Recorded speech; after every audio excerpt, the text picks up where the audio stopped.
Check 1 2, check 1 2. Now I'm hoping that this time starting this one. 1 second, Mr. Bunter. 1 second. I'm going to do a little intro, then I'll bring you in. He's off the gate. As soon as I started talking, he's just in there. Right, so welcome. I know it's a little bit short notice on this one, so I do appreciate everyone that's locked in. I know it's the daytime, so if you're in your lunch break or you just got Friday off, whatever. Hopefully you're going to get to enjoy the next, I'm going to say hour or so, but it's definitely going to be 2 hours. So this next guest definitely gets 3 hours. He's putting his fingers up. Is Billy Daniel Bunter, who's been on the scene since day one. And my first experience of Dan was actually where I used to go Labyrinth 92, like many of us did. And it was in 94. We were still going to Labyrinth, and I actually met my wife on the dance floor. And there's a very good chance that at the time, Mr. Bunter was playing. So with that, I should have got you to marry us, really, shouldn't I? Cupid. Well, it's something that sounds like stupid. Cupid or stupid. Dan, mate, welcome to the show. How are you doing? I'm very good, but you are so professional, and I've managed to share this video a few times now on my fan page, even though you had it all set up and I accidentally, oh, here we go. Yes, it's on there too many times. I'm really, really good.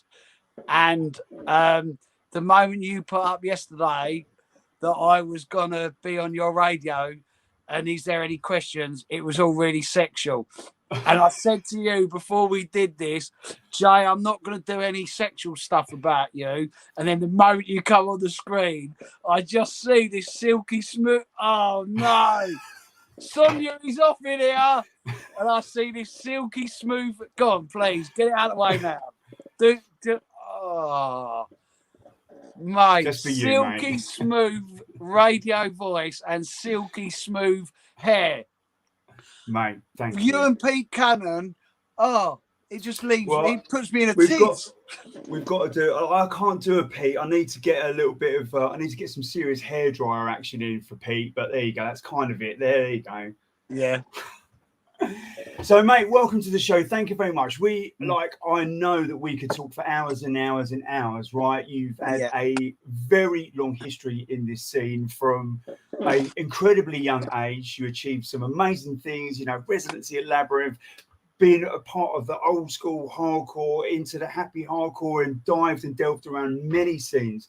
And that's what I do want to talk to you about later on as well, is about, the new music side, because a lot of people know you obviously from back in the day, but you've also been a huge champion, like myself, with the new beats as well, whether it be in kind of the rave breaks and the future jungle, and then more recently, this amazing wave of music, which is not new, and we'll talk about that, but you've been very supportive on that side. So we'll cover that. And then obviously the other thing I really want to go through is Rave Story. I'm very, very excited about that. And I know a lot of people are as well.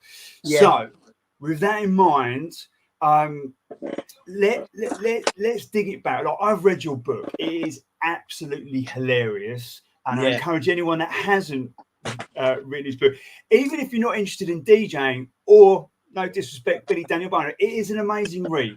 It is a quality story, so it's well worth reading it, and that will go into great depth. But I'd love to get into your words, just basically, I love starting off that first connection to music. What do you remember? Was it a track? Was it an event, a time? What was it when you were like, music's going to be something for me?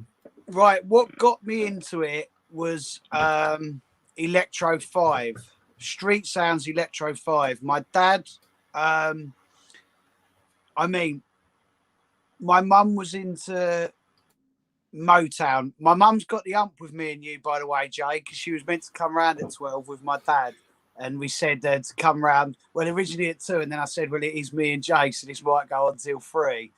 But my first connection with music and my love for records and my love for soul, hip hop, funk, reggae was Diana Ross, the Love Child album, which my mum had on vinyl on Motown. And then when my dad realised that I was so into music, he introduced me to Electro 5, which would have been 84, 85, 84 Electro 5. And I was like 10. I was 10 years of age, and the fascination just grew and grew and grew, so much so that one of my lifetime missions was owning every single 12-inch single from the entire Electro series, which I completed in lockdown, which is no mean feat. There's only 2 other people I've met in the world who have done that, one of them being Johnny Scratch. And then, so from that day on of going through my mum's record collection of Motown and soul and stuff, and then my dad realizing what kind of connection I had with music and introducing me to hip hop, that's all I've ever wanted to do, music, like. And thankfully, touch wood, because that is there's not much going on up there. That's all my life has ever been. That is literally all my life has ever been. And is that so? Obviously, when you're first kind of connecting to music in that sense, it's a love of the music, the energy, how it's making you feel, with discovering these, new artists. When is it? When are you becoming aware of DJs and their role and how important that, or has that almost how that comes to you? Is it like the thing with the Electro and the Street Sound series?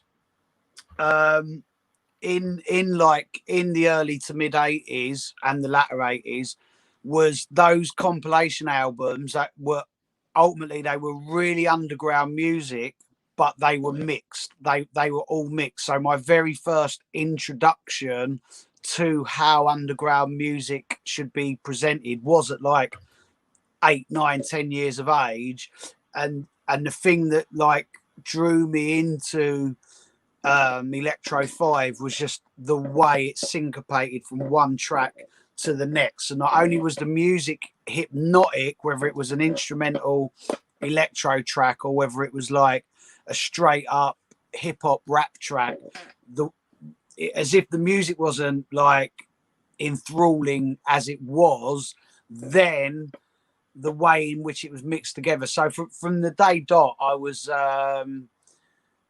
just engrossed in mixing. And I was thinking about this earlier when I was at the gym, getting myself pumped up for you, Jay, because I know how you like me, all sweaty from the gym. Literally from the moment of discovering Street Sounds Electro, it would be like Mike Allen on Capital on Friday and Saturday. It would be Dave Pearce and Roger Johnson on Night FM on Mondays and Fridays. Then you would have, especially when the Acid House in like 86, 85, 86, 87 really started coming in on the radio. You then had Jazzy M on LWR. So it was kind of like the Street Sounds Electro albums were the gateway. And then I started discovering all these amazing pirate radio stations, or in Dave and Roger's case, legal radio. And still to this day, I still speak to Roger and Dave Pearce. It's like a dream come true knowing them, when like in the 80s as a 10, 11, 12-year-old, I'd be underneath like, why am I saying this to you? Because I know you're just thinking dirty thoughts. I'd be underneath the covers, headset on, like pause, play, record. It's like, so yeah, the fascination's been there from day dot. Yeah. Do you know what? There's actually a cool little question here from Richard Powell. He says, "Who taught Bunter how to mix in the beginning?" Right. Well, let's be brutally and frankly honest here. I could not mix till about 1994. So this makes like in the discovery of electro and hip hop and soul and reggae and stuff from an acid house from the mid to late 80s. I was just fascinated by the music, and I just wanted to. I wanted to DJ, but I had no concept of mixing. I just loved going to the record shop with my dad. I just loved listening to pirate radio and radio, and then in 1989, me and my and it's well documented. Me and my dad were out robbing phone boxes around London, and we used to get all the money out of the phone boxes, and we'd go and buy loads of records. And that's how I accumulated so many records at such a young age. And we went into one record shop over in Bethnal Green, Whitechapel, called Pools for Music. And at the top, this was 1989, and it was a real hub for like Centreforce, Sunrise. Lots of the events at the time were selling their tickets in this shop, and we went in there, loaded up with like change from all the phone boxes, and buying records. And my dad asked Dave, who owned the shop at the time, and it was London's oldest record shop. It had been there, like, its history was immense. There'd been like they'd had record shops on market stalls as far back as like the early 60s, and then they moved into premises in Whitechapel, and it was just this. It was a hub of East End music. And my dad said to Dave, "Oh, can my son have a Saturday job, mate?" And I was 14, and Dave gave me a job. And the mad thing is when me and my dad would go out and I'd be his apprentice phone job jacker, we would make a lot of money, or a lot of money for a 14-year-old. And Dave gave me a job, £12 a day, which was literally a tenth of what I was making with my dad. But I was so desperate to be around music that I chose to start in the to do the job in the record shop. And I met, imagine being 14 and you've been given an apprenticeship in a record shop, and at the time the Centreforce DJs would go in, the Sunrise DJs, the people who were playing at like Genesis and Labyrinth and Fantastic Ibiza and all of these kind of real underground East and North London warehouse parties or pirate radio stations. And across the road from the record shop, and I will get on to the point about the mixing. There is the point of that guy's question about the mixing. So I was when I got thrown out of school when I was 14, because working in the record shop was like, no one can tell me nothing. I want to be around all this music and blah, blah, blah. And I was wayward at school. So I got thrown out when I was 14, and I would have a lot of times where I was in the record shop almost every day. And Dave, I would be around all of the time. And Joe and Sue, who owned Labyrinth, they lived in the block of flats smack bang opposite Pools for Music. And one day they come in, and I plucked up the courage to say, can I come and have a go at your club? And Joe and Sue said, yeah. They literally said, yeah, every day we hear the music you're banging out of the shop, absolutely come and play. And this was like early 90, like the year 1990, early 1990. And yeah, my dad took me, walk in with my box of records, really, really shy. I didn't even have a DJ name. And for 5 solid years in Labyrinth, I learned how to mix on the fly. So many of the sets that are out there are, can I swear? Go for it. Fucking terrible. So there's this one set that like Facts Magazine and Mix Mag and loads of people have blogged over the years, and it's this what's bizarre about it is it's 1992 or 1993, but it's an old school set. Labyrinth were doing old school nights. So we'd go back to the tunes of like 90, 91, 92 and do them on these nights. And this was like a 93 set. And it's terrible, Jay. I'm off my nut. You can hear I'm off my nut through what I'm saying on the radio. And this is like 3 years into my Friday and Saturday residency. And I literally learned how to mix on the fly. And a lot of that time in that 5-year period, I like getting on the pill. Of course, my book's called Love Dove Generation. So there was no, I just love music. I just loved buying records. And bizarrely enough, at like 16, 17, if I played, as I rose up the ranks of the Labyrinth, if I played really bad, Joe would give me 100 quid, and then like then the following week he would put me on like an earlier time to like hurt my ego a little bit. If I played really good, he would put me later on in the night and maybe give me 200 quid. So like when I was there every Friday and Saturday, so it's just been a life of like never having a proper job and making money to buy more records, to play records to people. So whether it was robbing phone boxes to buy more records, it was then like you said, your wife at Labyrinth. Labyrinth was the ultimate den of iniquity. So I literally got thrown out of school doing this stuff I shouldn't have been doing with my dad, into this world of like 15 to 19 years of age, drug taking, football hooligans, gangsters, ravers, all this stuff.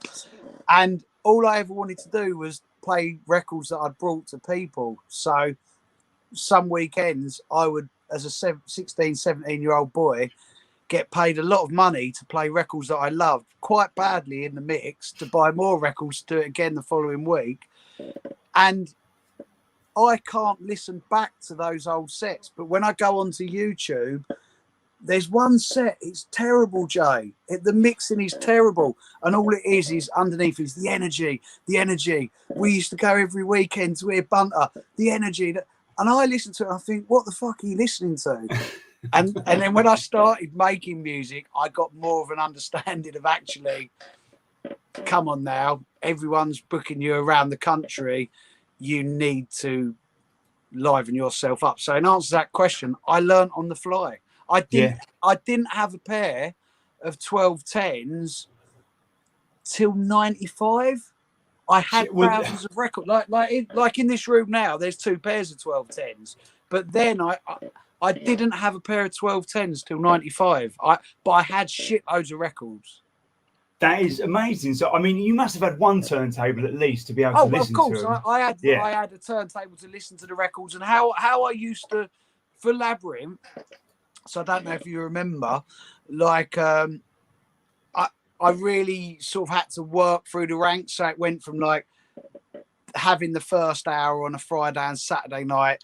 And then what started happening with that first hour was people were coming earlier and earlier and earlier for that first hour once they got to like know about my sets and stuff.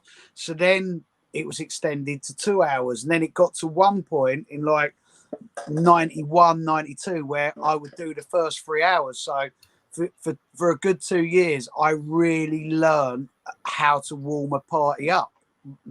And it was a great time for music, because in 1991, labels like New Groove and Strictly Rhythm and Plus 8 out of Canada, and there was all these amazing kind of tribally Bones, Frankie Bones and people were making it out of New York.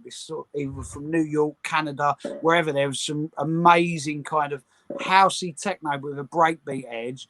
Then we had the sort of hardcore, like Shut Up and Dance influence, Kicking Records influence, all of this stuff coming in. So to be 16, 17 with 3 hour sets of being able to build from like what was coming from New York and Canada and stuff like that into what was going on in Europe, then into sort of British homegrown breakbeat rave music.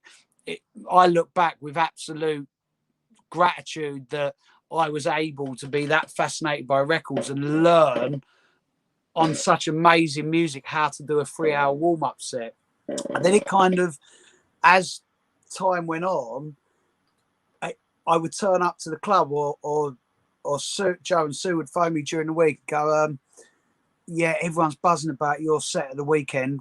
We now want you to do last set. And like last set was always saved for Adrian Age. Like Adrian Age's heritage with Labyrinth went right back to like Ferry Lane and 89 and the warehouse parties. and him and Vinyl Matt were like my DJ heroes, and will continue to be from that era. And I started getting Adrian's sets, like 17 years of age. I started getting my favourite DJ's sets, and it just went on from there. And there was one period at Labyrinth every Friday and Saturday where not only would I do the first set, 2 or 3 hours, I would then do the last set, and that went on for a long time until Joe and Sue gave me a box of tapes and said, "Go for all them tapes, Dan. Check out them DJs." And I found a tape by Jimmy J of 6 Days on the Run, and it was my set. It was my warm-up set, but 10 times better. Whereas I could have, he had this set because him and Colin Vinyl Trickster used to come out raving every weekend to Labyrinth, and he had studied my warm-up set and did it better than me. Like, mixing was perfect, everything. And I said to Joe and Sue, "We found our warm-up DJ. I don't have to do it anymore." And that was how Jimmy got his thing. So yeah, Nice. It's amazing the things you remember.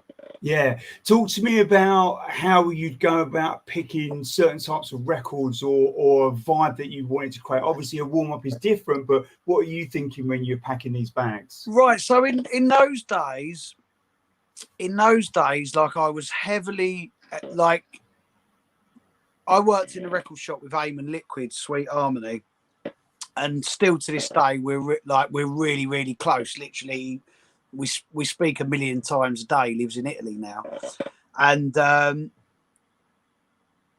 anyone who's an old raver, anyone who remembers that kind of those golden periods, you would have, like, the warm-up set was so important, but then, like, that 5:30 a.m. like head back rushy moment, like the rave's coming to an end and you need to save your energy, but then you'd have, like, your 3 in the morning moment where the rave needed to be heavier and taken in a different direction. So when I used to buy and pack records, like Jay, still to this day, I buy fuckloads of records. Like, I'm obsessed with buying records, right?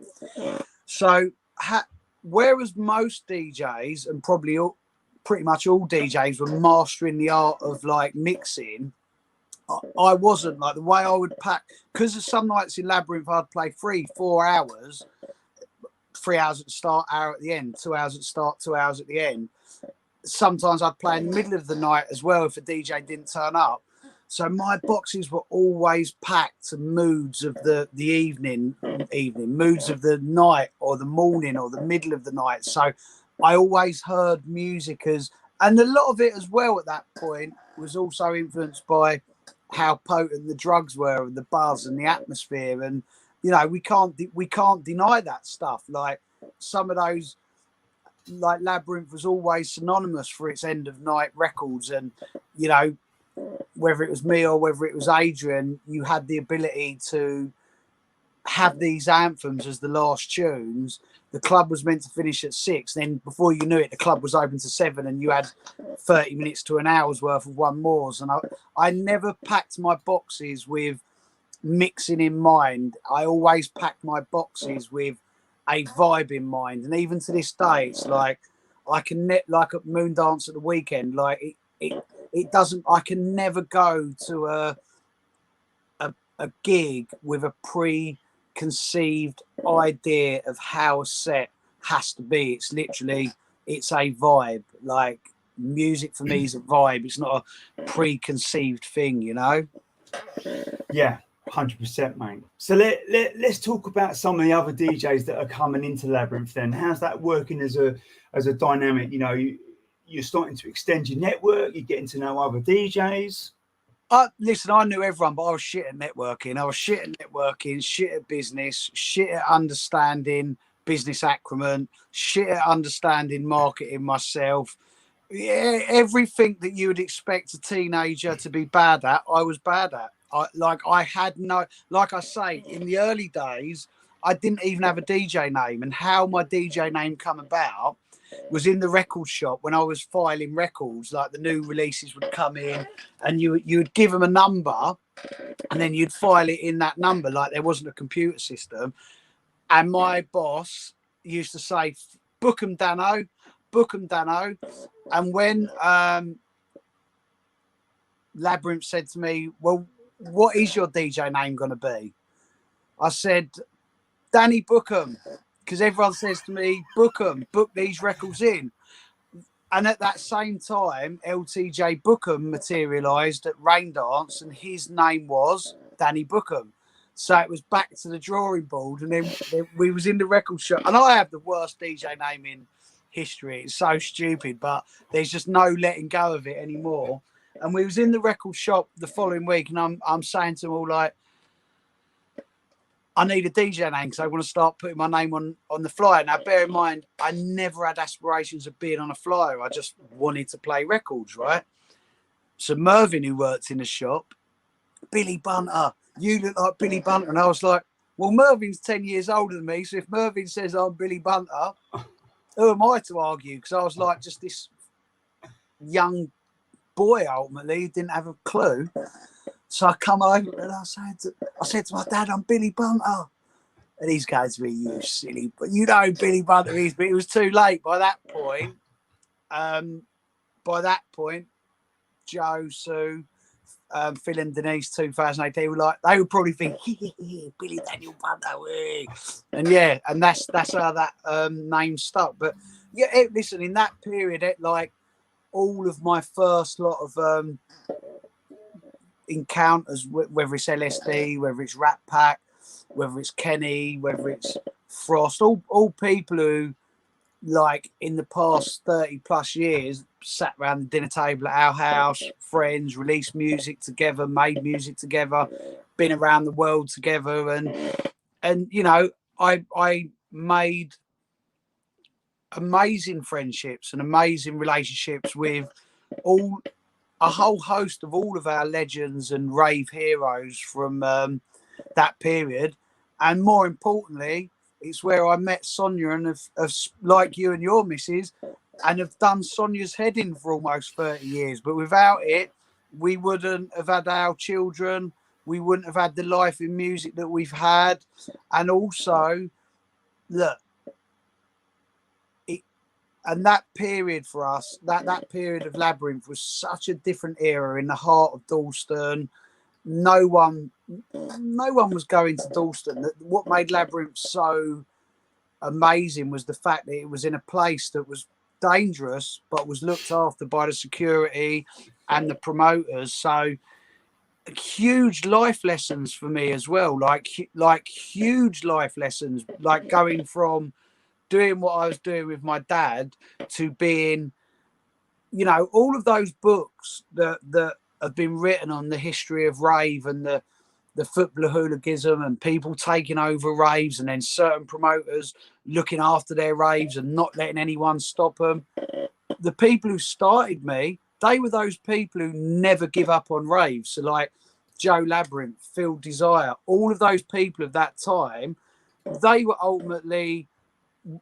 my mentors, and all of these books were being written about their stories, and I was literally under their wing. I was literally under their wing at their parties, playing the music that they wanted for their following to come. So as well as learning everything I learned about music, it was also a huge life lesson, like a huge life lesson for me. Like there was, not to get too far away from the music, but and this was one of the reasons in my book why I got people like Joe and Phil and Eastman and people to talk in the book, because a lot of the stories people would think, no, you was only 16, mate, that never happened. And these things happened, and the people, my mentors, as I'm calling them, I was around them and around this thing and around this sort of like den of iniquity, which is what Four Aces was. But that's what made it so good, you know. Like, Eamon Liquid said in my book, one night at Wonderland Arena, there was some mugging going on, and Eamon Liquid said, I couldn't believe it when your dad had a gun in his sock and him and the security sorted out all that was going on. So that was my world of learning about the behind the scenes of this thing. And it wasn't till the happy hardcore scene blew up and I started going all over the country with Dougal and Slipmat and Vibes and Hixie and everyone, that it was such a different world to the East and North London world that I had learned about the rave scene on. It was such a different world. They were worlds apart. Because that must have been another new learning experience, right? Because obviously you got into Labyrinth at a very early time for Labyrinth and for yourself, excuse me, and spent many years there honing your craft and building up. When was it when you started getting an interest from other promoters around the country? Right. So again, like the DJing, and actually Ola from Just Another Label, he come to one of my film sizzle reel viewings 2 weeks ago, and like the thing with me, Jay, is like I'm really loyal. So like with Joe Labyrinth, if you go back through my whole career of interviews, without Labyrinth I wouldn't have had the heritage that I have to be able to talk on things of that era in the London scene that I encountered with them. And the same goes for Ola Just Another Label. Like the mad thing with Ola is like just the first record, how the first record come about with Ola is me and Sonia was in Pie and Mash over at East Ham in like early to mid 94. And we were sat in the window of the Pie and Mash eating, and like Ola's banging on the wall, this like big Rasta guy, and it turns out he's an absolute pussycat, my old mate Ola. But he's come in, he's gone, "You're Billy Bunter," and I'm thinking, what the fuck have I done now? I've not upset no one for ages. Like, what have I done? You're the one doing all that piano hardcore. Da, da, da, da. I want you to come in our studio, Just Another Label, because at the time, what we was doing in that period at Labyrinth was like we'd play jungle, and this goes back to programming the night, right? So we'd play jungle, we'd play the darker records, like like the real Mentasm-y and this kind of White House stuff and the Busy Bee stuff, and that's, so we'd have all of that, but then you'd have like a huge like Kemet record stuff, like Love for the World was huge in Labyrinth. But what made Labyrinth so unique continually, and in that period there, was I still maintained in my sets for the last hour that I wanted those piano euphoric moments and those hands in the, your head just back rushing in the moment, and I never wanted to lose that. So as like Ramos and Supreme and certain people were doing these amazing piano records, I was drawn to that as much as I was drawn to Kemet Records or drawn to what Busy Bee was doing. And so again, rather than be focused on the mixing, I was always focused on points of the night and how you select your records for that moment in time. And that's kind of what gave Labyrinth such a unique sound and a unique following throughout. And Ola, Just Another Label, knew that. Like, he knew that we was playing his records, and he recognised me when me and Son was in the Pie and Mash. What was the Pie and Mash called, Son? She can probably remember. She's in the office next door. But and so he's come in and gone, "Do you want to come into the studio?" And Jay, I had zero aspirations to make music. Remember, I'm admitting that I couldn't even mix. So I had zero. I just knew music that I like, and so I went into the studio with Matt Optical, as in Ed Russian Optical, and still to this day, like whenever me and Optical see each other, it's like just a really nice moment because we both remember back to like that period in time. And I've gone into the studio and I didn't have a clue. All I knew is that I wanted to make a track that made people put their hands in the air. That's all I knew. And two really close friends of mine at the time, Roger and Diane. Diane was the singer on One Tribe, What Have You Done, which we all loved. And it was a huge anthem for so many of us as DJs. So when I got the studio session, my only input was taking Diane with me and saying, Di, I want you to sing. I just want everyone to put their hands in the air. So me and Matt were making this tune, and it wasn't quite vibing the way it should have because I didn't have a clue what I was doing. And at the time, JDS had just had a white label out called Classified, which sampled Zero B Lockup, and they were Labyrinth ravers. They used to come to Labyrinth with their teacher from school, and you may know the name Tina the teacher from Cool FM over the years. Big shout out to Tina the teacher. Tina was Joel and Sat's teacher in their younger years at school. So Joel DJ Style and Sat High Life, they used to give me all of their records and give me dub plates and stuff like that. And we made up a really good rapport and friendship. And in fact, they inspired me to get better at mixing. They could mix, like they were musically minded. And I invited them into the studio session to finish off the first tune because I was just like, guys, this ain't for me. I just want to go out with Sonia and buy records and wait for the weekend and da da da. And they come in and help me finish this tune off. And that was it. Once we'd done this tune, it was called Let It Lift You. It was done mid 94, and it was released latter end of 94. And they come in, and I went from not having a clue how to make a tune, not having a clue that there was this scene all over the country. Like it just I knew there was a scene, but I wasn't engrossed in Fantasia. I wasn't engrossed in Dreamscape. I wasn't engrossed in Helter Skelter. My world was East London and that scene. And we made this tune, and then all of a sudden, Sat from JDS, he went to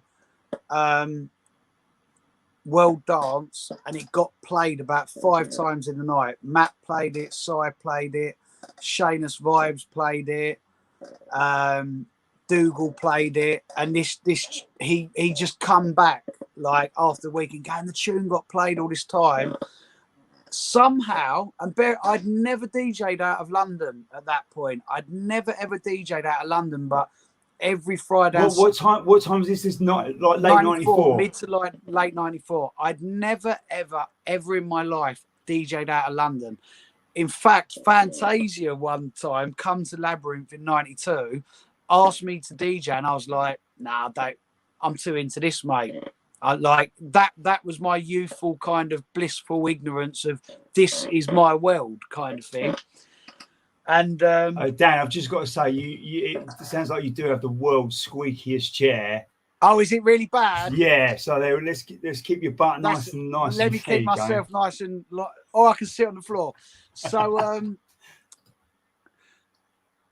my phone number wasn't anywhere. My phone number was not anywhere. No one could get in touch with me. I never had a business card. Nothing whatsoever. Nothing whatsoever.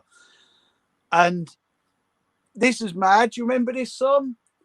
Our son was born in late 94 when I was meant to finish the B-side to a track called Different Vibe, my second track, right?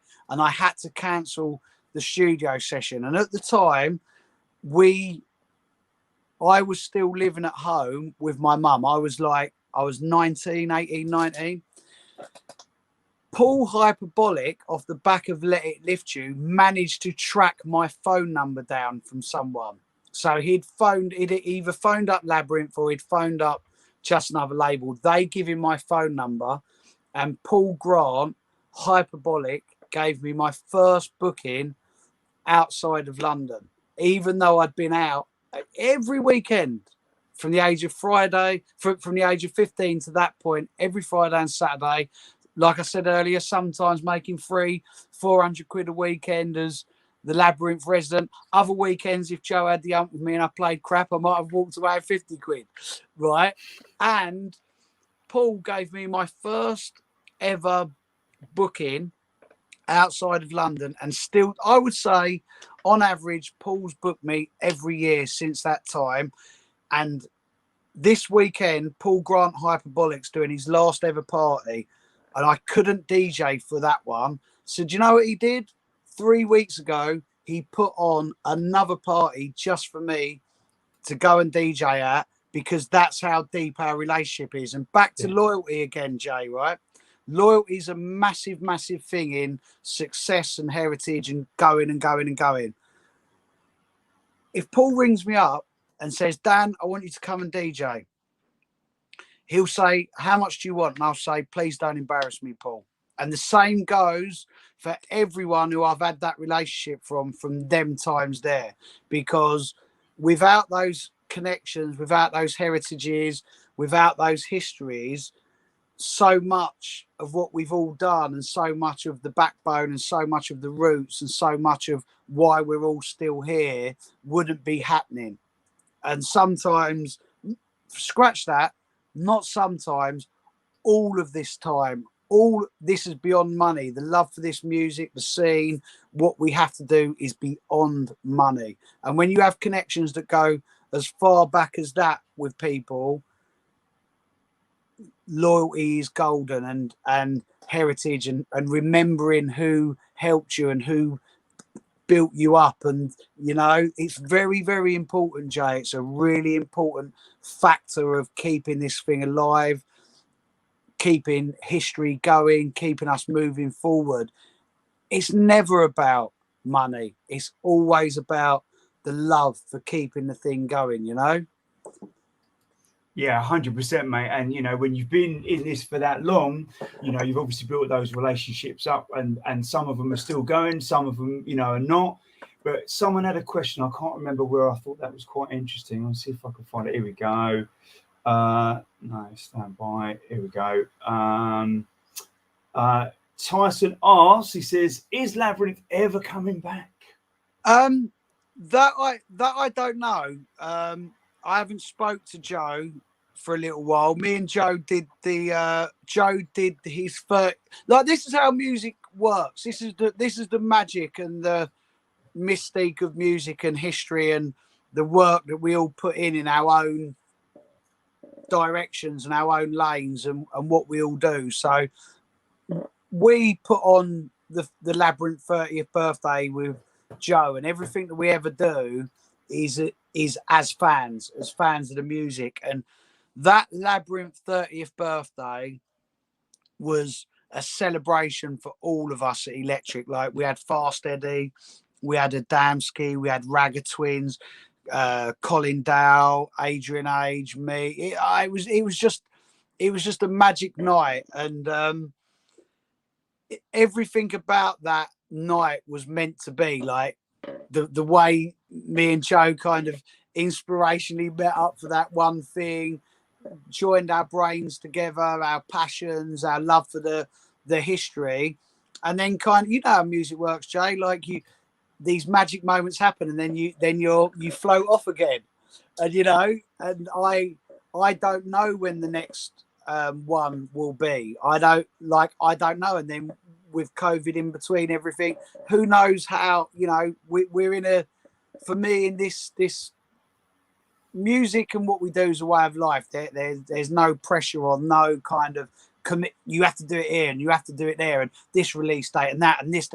It don't work like that for me. It's like this is a way of life. So the music and everything that's meant to happen, without getting too like deep and like, ooh, it's not like that. Music just works in magical ways. And the last time me and Joe worked together was that Labyrinth 30th birthday, and that was a magical night. And to see him up there getting all the love of the moment, and like we were saying this before we went on camera, like Labyrinth was meant so much to so many people, and it wasn't off out in the Midlands or outside of London putting on 20,000 people raves once or twice a year, but it was getting tens of thousands of people a year across every weekend. And you can see that love and passion. And that 30th event that we put on with him was one of my most memorable moments as a music lover and a promoter of this scene and a DJ, you know? Yeah, for sure. So look, there is, as I said at the beginning, there is a lot that we can talk about. So I'm conscious of time, but you know, before we kind of move on from the early years, you know, I do want to talk to you about Stu Allen, who we sadly lost recently after a battle with cancer. I know that you were close to him and his wife. I'd love to hear about, you know, when you first met him. Well, Stu, we was actually in Manchester, me, Sonia and Jay, yesterday all day with his wife Alison, Alison's sister, his closest friends, like his best friends, like his best friends. And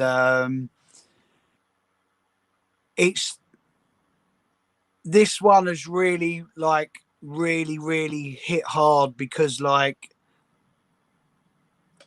Stu was the ultimate pioneer of this thing. So he goes right back to the 80s, and like there's three things that stick into my mind about Stu's influence.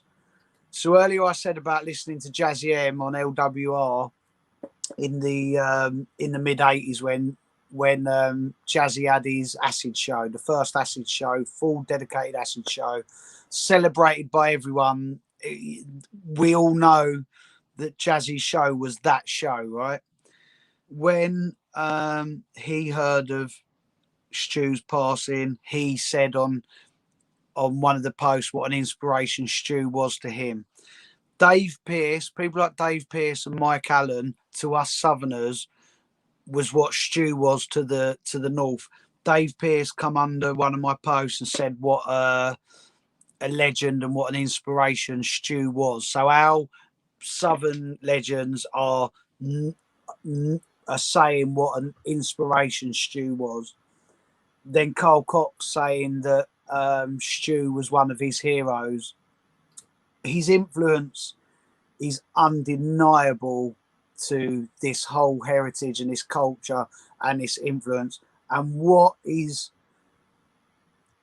like heartbreaking and what is so hard to take in is he was the ultimate gentleman, Jay. Like I can feel myself welling up now.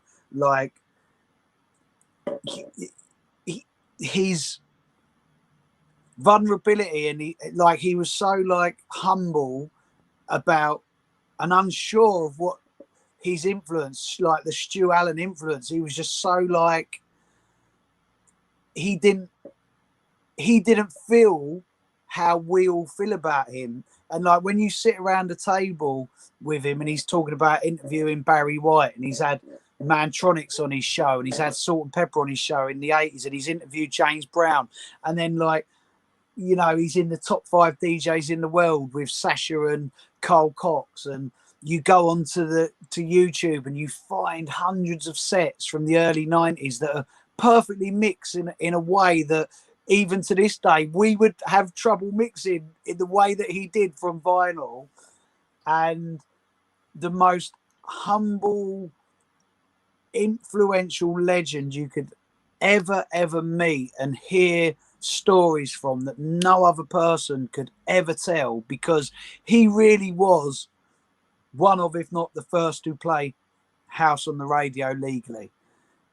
His influence is incredible. He's incredible. And you'll like this, Jay, and it's in a sad way, because like you're, when it comes to our music and when it comes to what we've all done, and I was thinking about this earlier at the gym, like from us all knowing you from like when you was on Kiss with your breakbeat shows, and you know you was touring all over and you was breaking Stanton Warriors and you know big names in breakbeat music. You know what it takes to have an on point professional radio show in a world surrounded by hundreds and hundreds of DJs, right? So he did it from like the mid 80s, and then he set up his OSN radio. He has never stopped on a weekly basis doing these ultimate presented professional radio shows. And yesterday when we was at his house, his music room, and and this is what you're going to love, but even though it's in such a sad situation, all of his reel-to-reel tapes of interviews with the Barry Whites and the Mantronics, and he's kept them all.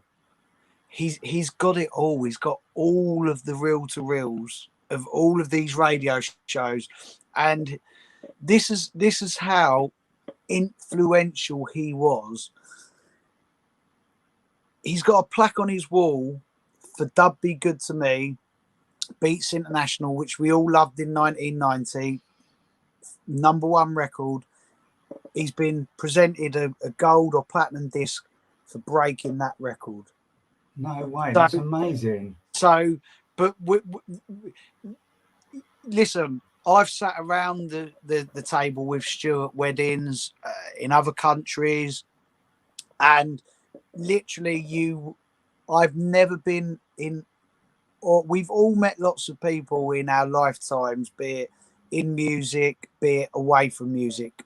In life, the world is full of interesting people, and everyone's got a story to tell. Everyone, and that's the beauty of life, and why we have to respect everyone's opinions and personalities, because everyone has a story to tell. But out of the thousands upon thousands of people that I've met along the way, no one has fascinated me in conversation as much as Stu Allen has. And it goes back. Mr. Scruff wrote something about Stu Allen, and we've all been writing our dedications and tributes and what Stu meant to us musically or as a human being. And Mr. Scruff wrote this piece about like how Stu influenced him every week on the radio, and he can remember all of these tunes from the 80s and how much it like inspired him. And I found lots of pictures on the internet where I've tagged Stu on his birthdays and stuff, where I call him my man crush, and I would say he's my man crush. Sorry, Jay, if that offends, like when you're my man crush, but not. You can have more than one, mate. You can have more than one. And it's he was there, Jay, like before rave, carving rave out for us all. So when I'm like 11 or 12 years old, discovering Electro 5 and all these records on it, Stu was on legal radio breaking them. And when he would tell you that like he would save up his money from his jobs and stuff, go to the record shop, pick all of these records up, then play them on his late night show, and just that journey of discovery of music and stuff like that. And I thought about this, yes, like we was all sharing stories. We were all like, it was a real emotional day of like, obviously with his wife, his best friends and stuff like that. So of course it's going from the aspirational stories of how amazing he is, then the sort of grief and stuff like that. And I'd never thought about this. And if you listen to a Stu Allen show from the mid to late 80s, he's playing soul, he's playing hip hop, he's playing house, he's mixing it all up. If you listen to a Stu Allen show in the mid 90s, he's playing really fast hardcore, he's playing a little bit of jungle, he's playing house, he's playing harder trance or Euro rave sounds, and he took that 80s philosophy into dance music, whereas by the turn of the 90s, most DJs were like, this is my style, I'm sticking to my style, I'm either this, I'm either that, and that's what I do, and that's my path. And I've got nothing but admiration that he was all of these styles, and yeah, it's you, an absolute animal and an absolute don on the decks. Just like before he would go on, he'd be nervous. He'd go on the decks, he'd turn the rave upside down, then he'd come back off the decks and be really unassuming as everyone's telling him that he's the man. And I think for me, he's everything that we should all aspire to be. An absolute music lover, pushing music for the love of music, and a gentleman. And in the world that we live in, for all of us, it's hard to keep our heads, hard to keep our composure, and you will not hear a bad word against him. And that's really hard in the world of DJing because it's such an egotistical world. And here is this man who's had Barry White become, Amazing. In the 80s on his radio show. And when all of the original big hip hop acts come to the UK, or they would go to Stu's show and hear, it's heartbreaking. It's heartbreaking. But I know that tonight, some big news of a big memorial is going to be announced by Stu's family. So yeah, it's really hit home, and like there's so much going on with like you've seen the outpour for him, Jay. Yeah. Do you know what? I was unfortunately I never got to meet him, but obviously was aware of him and listened to his sets for decades. Yeah. And it's amazing hearing you speak about him. But what you've said, that's the one thing that it's amazing how you can feel like you get to know someone just by people's thoughts and memories. And as you said, being a gentleman and a true passion and an influence was just everyone that was putting a post up, from a rave, from ravers that used to just meet up with him at clubs to established artists and DJs. It's the same story ever. And it's lovely to read it. It really is. As a like for me, you're one of those old school radio presenters, Jay. Yeah, like you are going to love this. In the 80s, on a Sunday night, and on certain shows that he did, people would have to send in letters for shout outs because some of the shifts were late at night. There was no one to man the phone. Yeah. So you had to send a letter to get your shout or find out what a tune is. And he would reply to them. It was all Amazing. part of his thing. And the thing that I admire about Stu, and this is why it's so important for Sonia J and I to keep his radio station with Paul's OSN, and his wife and Paul, who he runs the station with, and the DJs, it's there. It's so important to keep that station on air forever. It's so important to keep that going because that is Stu's heritage. And for us, like, our Unity in the Sun event will never be the same ever again without Stu. He was like, ultimately, we have a handful of DJs that are so important to that event that the event revolves around, and he was one of those. And every year we would have his OSN radio come, so we want to make sure OSN is there every year with all of the DJs and stuff. And the thing that really inspires me as much as his personality is the fact of how important community is to him. So the community that surrounds the radio, and this as well from when the other week when you DJ'd out, and you created a meet-up for your radio listeners. Now, there has been points for all of us as DJs where we go into a big rave, off to the next rave, and then like over the years, every DJ has got a bit, oh, he's a moody git, he didn't say hello to me. And you could be so caught up in having to get somewhere, or even then Stu's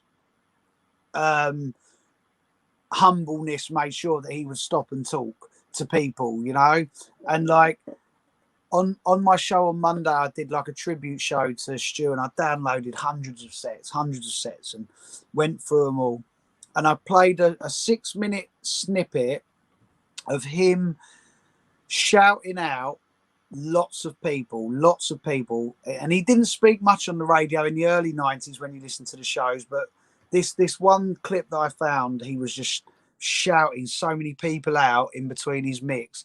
And I recognised a load of the names, like from Coming to Unity in the Sun or commenting on Stu's posts. And I said on the radio, like, I recognise so many of these names, and they messaged me to say, Dan, it is us. He was congratulating us on our daughter being born 27 years ago.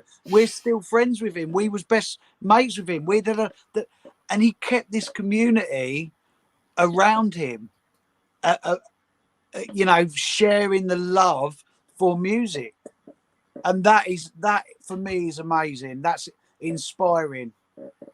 Yeah, for sure. And if you think, like you say, back, you know, now when you're doing something, building a community is more accessible. There's a direct connection, and there's a more, you know, we were talking about this the other day, you know, doing a radio show is much more two-way instant engagement. It's very, you know, very rewarding both ways to be able to share music and communicate. But, you know, I remember from doing the radio, you know, just, you know, I didn't, you know, you used to have a pager or whatever for the text or a text phone or whatever. But, you know, it's crazy, but it makes sense that, you know, the only way to get in contact with a DJ was to, I'm going to write him a letter. How amazing that he did that. Yeah. He's from that era when we would listen to the radio and it would be like, write us a letter to the we would listen to that as younger heads, and you, like me, would have probably wrote a letter to a DJ or wrote a letter to a magazine, and the excitement, and you would never get a reply back. But Stu would reply. Stu was replying to people. It's just amazing. Well, look, you know, I'm sure his life and his influence, you know, will continue the influence he had in his life, right? 100%. Continuing on. And sorry, mate.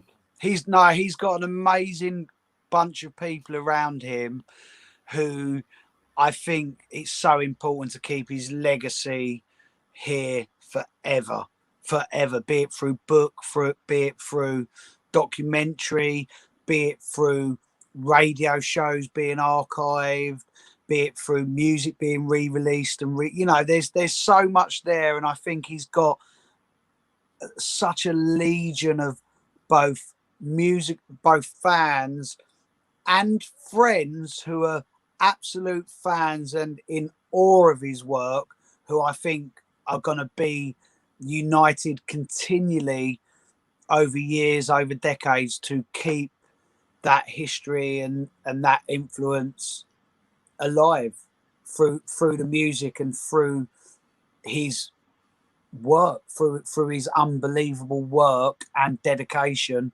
to underground music.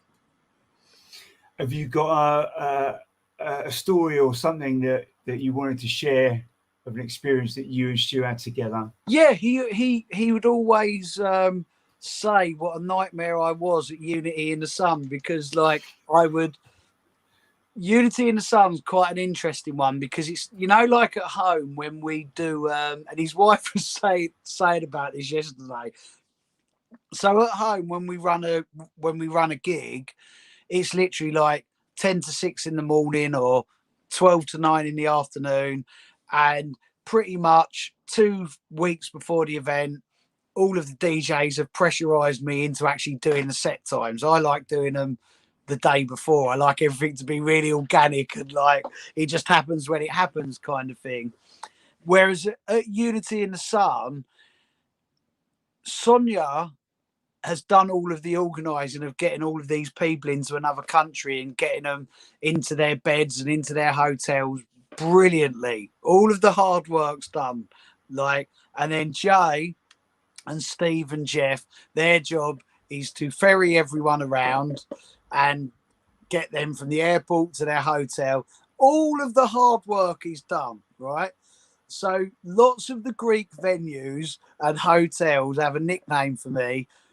They call me the Vibe Master because there's no organisation. I will get up in the morning at bearing in mind, Jay, I haven't drunk alcohol for 5 years. So these are the actions of me when I used to be a heavy drinker, whereas now it's so I wake up in the morning, look out of the balcony, see the beautiful sun, see the sea, go for a little walk. Then all of a sudden, I'm vibing with it. I'm like, God, I fancy a Stu Allen soul set over there today. Do you know what? Rob DeSera, he can do a hard house set. And that's what makes Unity magic for everyone. That it's in a world for years that's just been, everyone needs to know the DJ times. Everyone needs to know who's on. What's this? When we do Unity, the entertainment and the music's nothing like that. It just flows in the way that it's got to flow. So it used to do Stu's head in that I would literally say 20 minutes, Stu, can you go and do a hardcore set? I'm having my dinner. I've got to plan my dinner. I've got dinner. Me and Ali are going out, and I remember one year he put his foot down and was like, no, it's Ali's birthday. We're going out tonight. And I was without an old school DJ because my vibe masterisms didn't quite work on Stu that night. But yeah, he was I'll tell you what, one of the best sets we've ever in all of the years that me and Sonia have promoted events. One of the best sets ever was a Stu Allen set. We use a venue called Cavadora, and anyone who's goes Unity in the sun will remember this. And Cavadora is this amazing, this is pre-COVID, is this amazing beach venue. And it's if anything, it should be in Ibiza at night. It's it's got that kind of vibe to it, like a really beautiful thing. And it was a really, really good night. And out of nowhere, Stu just played this most amazing jungle set. He just come on, bit of old school, and then it just turned around, and it was the whole beach, the whole venue. And apparently he'd wanted to do it all day, but was really nervous about that was the thing with Stu. He would be nervous before he got on the decks, and then when he got on the decks, he would just transform the rave. He would just take it up another level. And yeah, just great memories of just an amazing person, Jay. Well, that's amazing. I really appreciate you for sharing that, mate. And I'm sure it'd be great to hear about the memorial information coming out through Stu as well, as we can carry on celebrating his life. So I appreciate that. Thank you for sharing, mate. I wanted to dig in a little bit more about Unity in the Sun, actually, while we're on the topic. Just what was the kind of inspiration and thought behind kicking off something like this? Because logistically, what a nightmare. And I know, bless Sonia, she does most of it. Right. Unity in the Sun came at the height of my drinking, basically. Jay met someone who had connections to be able to put on holiday events in Corfu. So this was 60. This was about 7 years ago, I'm going to say. And so Jay said to me, I'm going to go and meet this guy down the pub. And we should just say, so that's Jay Foley, right? Fat Controller Jay. Mr. Toad, yeah. Yeah, Mr. Toad. So we go to the pub, and in fact, this is exactly how my book come about as well. So we go to the pub, as always, at that period of time, it's a pub. Come on, any meeting in a pub, brilliant for me. So we sat there talking to this guy, and I said, yeah, we're going to do this May. He went, what, May?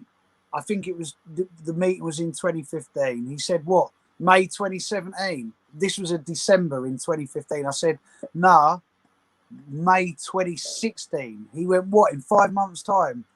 I said, yeah. And they all just looked at me like, Sonia weren't in the meeting. Jay, this guy looked at me like, are you mad? And like, I'm like, nah, fucking anything can happen. Well, I'm pissed. I've got everyone there. Everyone else will do everything for me, like, always. That is my life, Jay, right? And Yeah. I'm still like that without having a drink for 5 years. So we come home, and Jay's going to Son, you ain't going to be happy with him. And she's like, what now? We're putting on a rave in Corfu. She's like, I don't even want to put on a rave in Corfu. When are we doing it? He went, May. She went, what, 2017? He went, no. He sent the guy off to book up this holiday, right? So in the meantime, again, back to my need for everything to be organic, and we'll handle like boom, boom, boom. Like if the vibe's right, we're gonna do things. So we've got the rave on the road. We've got the promo on the road, and we hadn't even been to any of the hotels or the venues or anything like that. And there's two things that went on here. There's two things that went on here. Us launching this event ended up in a legal battle with Innovation for 4 years, which we won. So on the moment of launching this thing, we ended up, we won't touch on it too much, but we ended up in a legal battle with Innovation that went on for, I mean, it's all documented if anyone wants to look into it, that cost hundreds of thousands of pounds, this legal battle, and we won it. We won, right?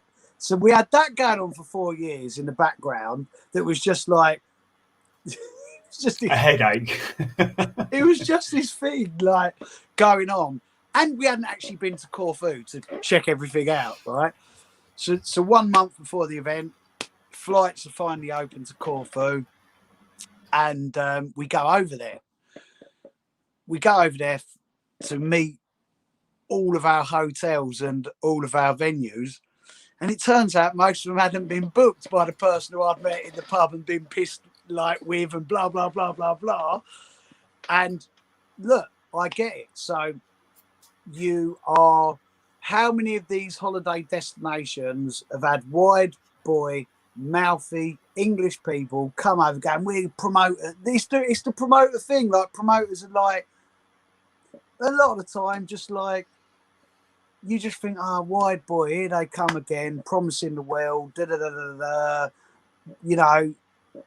And we got over there, and it was just nothing the way in which it was meant to be was organised.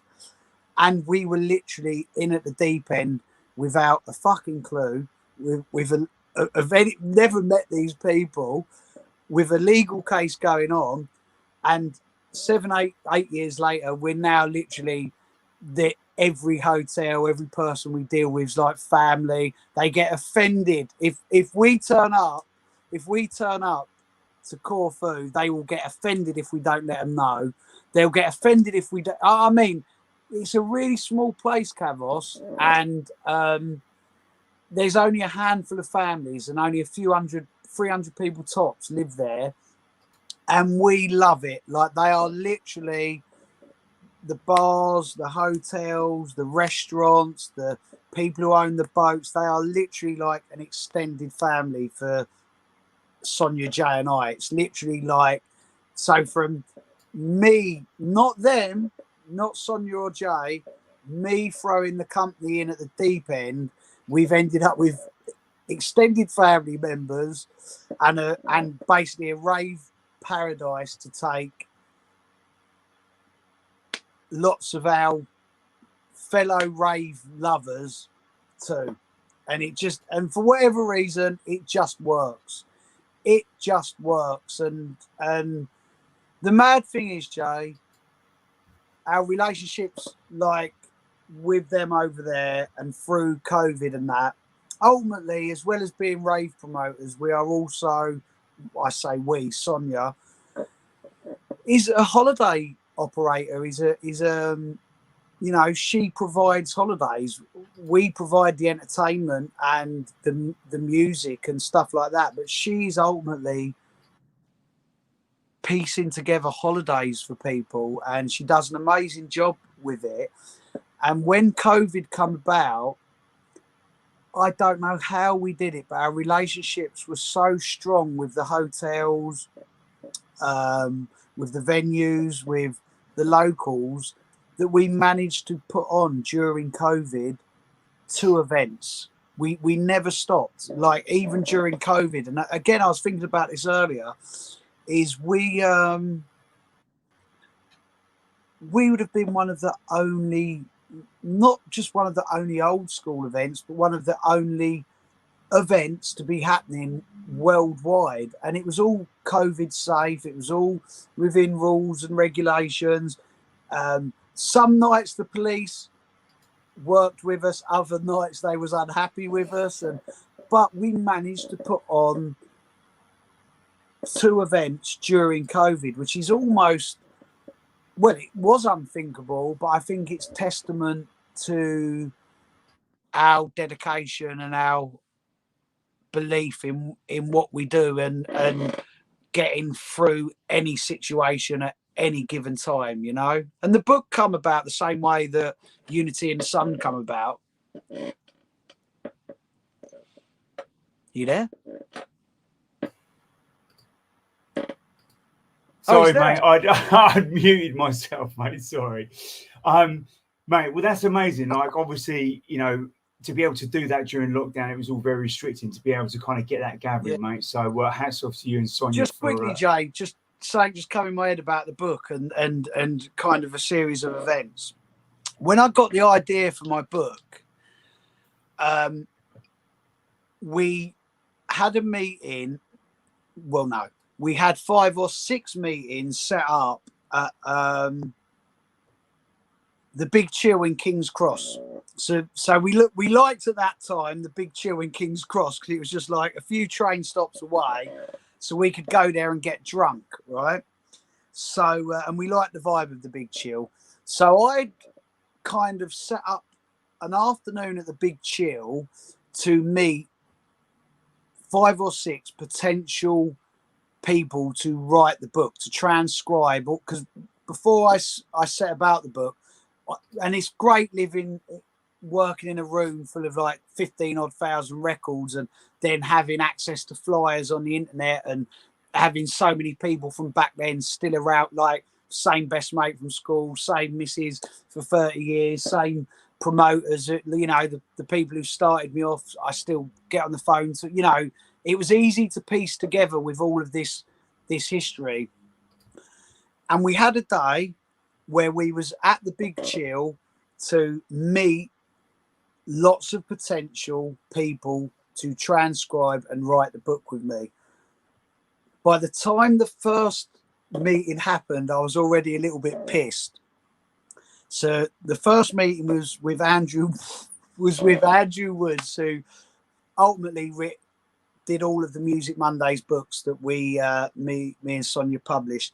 Sits down, I have a few piss-taking words with him, and I go, I fucking love you, mate. You're writing all the books. Son, please can you let everyone else know that the meetings are cancelled? And that's how we ended up with Andrew. That's how we ended up with Andrew. And it's the same as when, like, and the mad thing is, I don't even need to be drunk to make this stuff happen. When I said to you 8 weeks ago, I'm bringing back the rave story and I'm doing this and da-da-da-da, you said to me, Dan, I'm on holiday at the moment with the family. We'll have to deal with this when I come back. And then you come back and I went, I've got this one, that one. We got 5 rooms. You went, how have you done that in 3 weeks? So whether it's drunk or not drunk, we just yeah. It just has to happen. Everything has to happen. Once you Well, say something, it's got to happen. Well, look, that's a good segue. Obviously, the rave story is, well, it's not your average event. So for someone, if they've never heard a rave story, what is the concept behind it? Right. So how Rave Story come about was when my book come out, or when it was just about to come out. You'll know Annabelle, Suburban Bass and New State, who does all of the all the PR. Yeah. Like Annabelle, I'd known Annabelle for a long time, as far back as like the Hard House and stuff like that, and working for other record companies. And New State, I mean, I blame New State for the Virgin album in '99 with me and Lisa Pinup, where they made me look like B from Prisoner Cell Block H on the Virgin record cover. But when we released the book, Annabelle and New State got me loads of interviews in lots of press, and there was a lot of like new press that I'd never heard about, and that it might be my ignorance or my age or whatever, but there was things like Fact magazine and those kind of things, and she got me loads of interviews in that kind of, in those kind of publications. Yeah. And I went and had an interview, two young journalists. I went and had an interview with them in Dalston near the Four Aces, and I was explaining to them how different Dalston was then compared to some 25, 30 years later.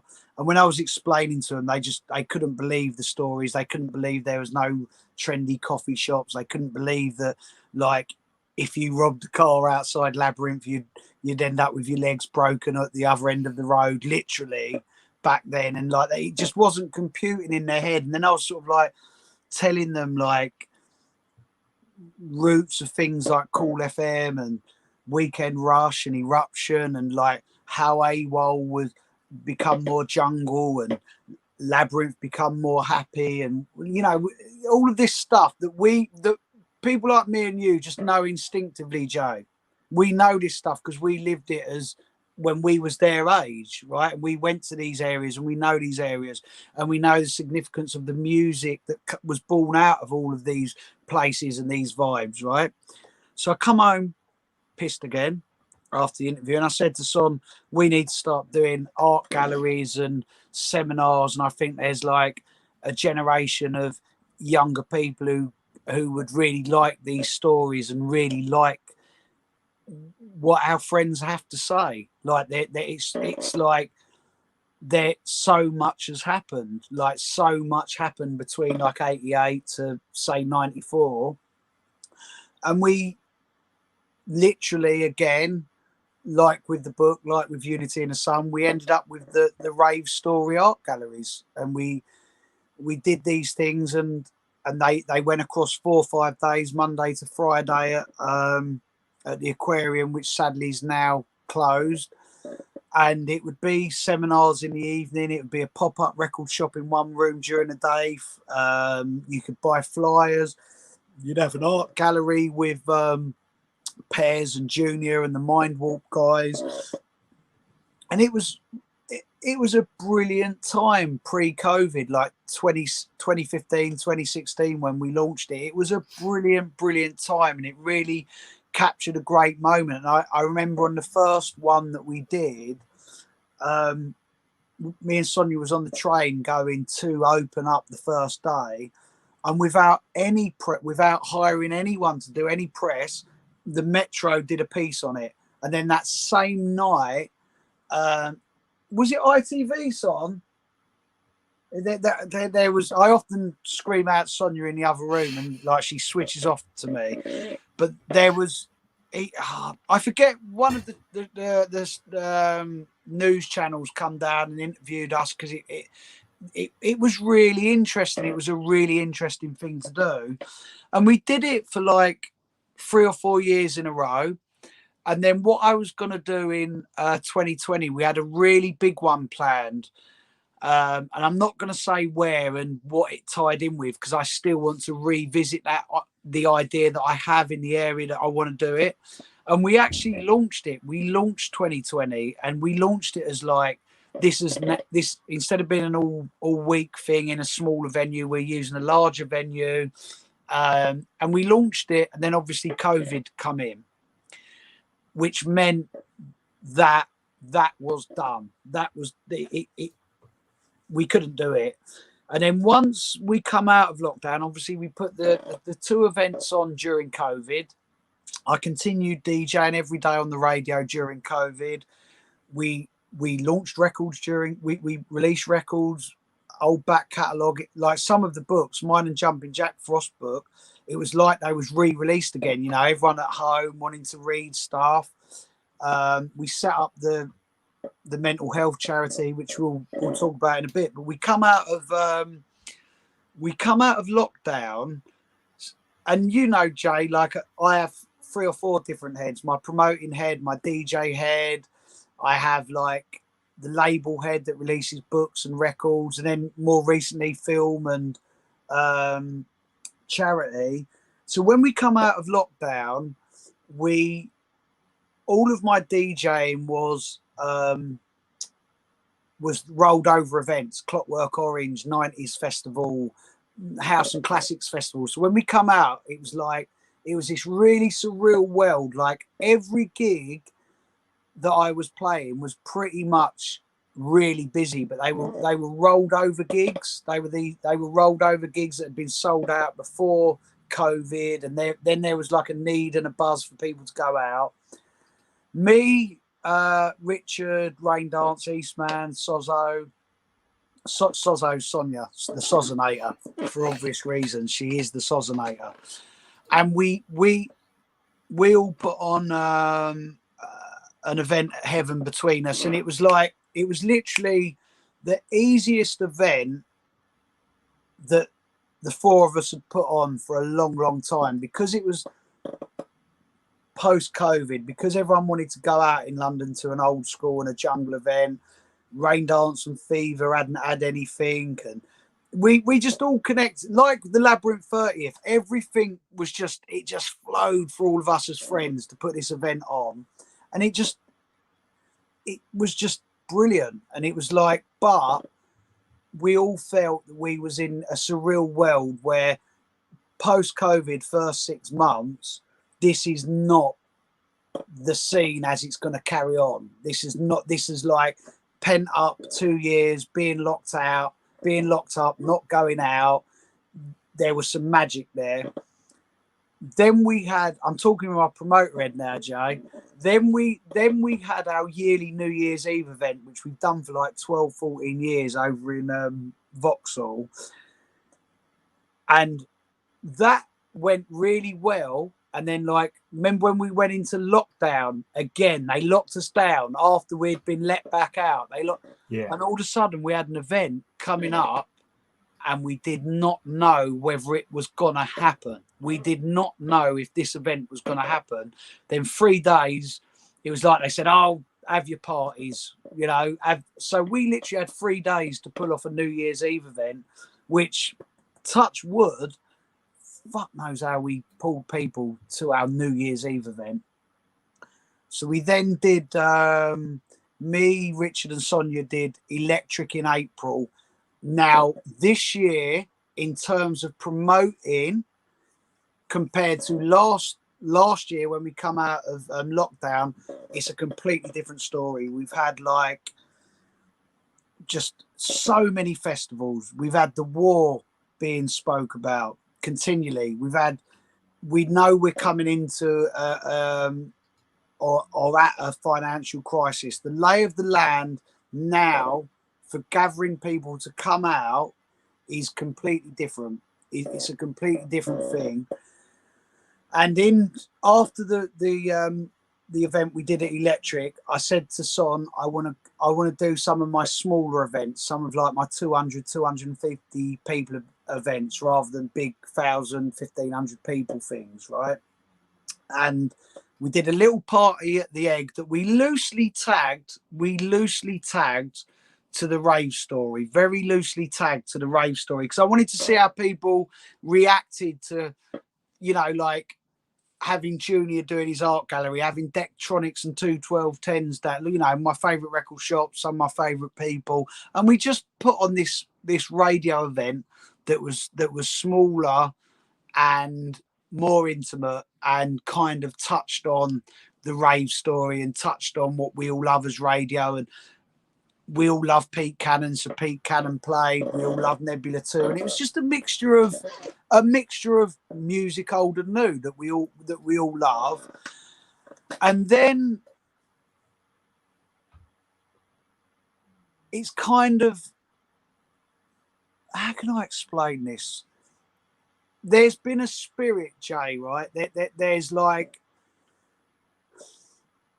Coco Bryce, Pete Cannon, Sherelle, Mixtress, the list could go on and on. At Tim Reaper, the list could go on and on. Like Rave Radio Records, Calling, with their Calling the Hardcore and their label. Jay, me and you could list 50, 60, 70 brilliant producers and brilliant labels between us, be it, you know, Good to Go Records, be it Karma Records, you know, be it people who have like come during lockdown and are doing their rave and their breakbeat thing, or whether it is Lavery or Rave Radio Records or Pete Cannon, who have been doing it for 7, 8 years in Lavery and Rave Radio Records case. Or when you then look at people like Coco Bryce and Tim Reaper, they're not new. They have been doing this 10 years. Like, they're, to some people who are seeing these people's names, it takes 10 years to be an overnight success. And there's just this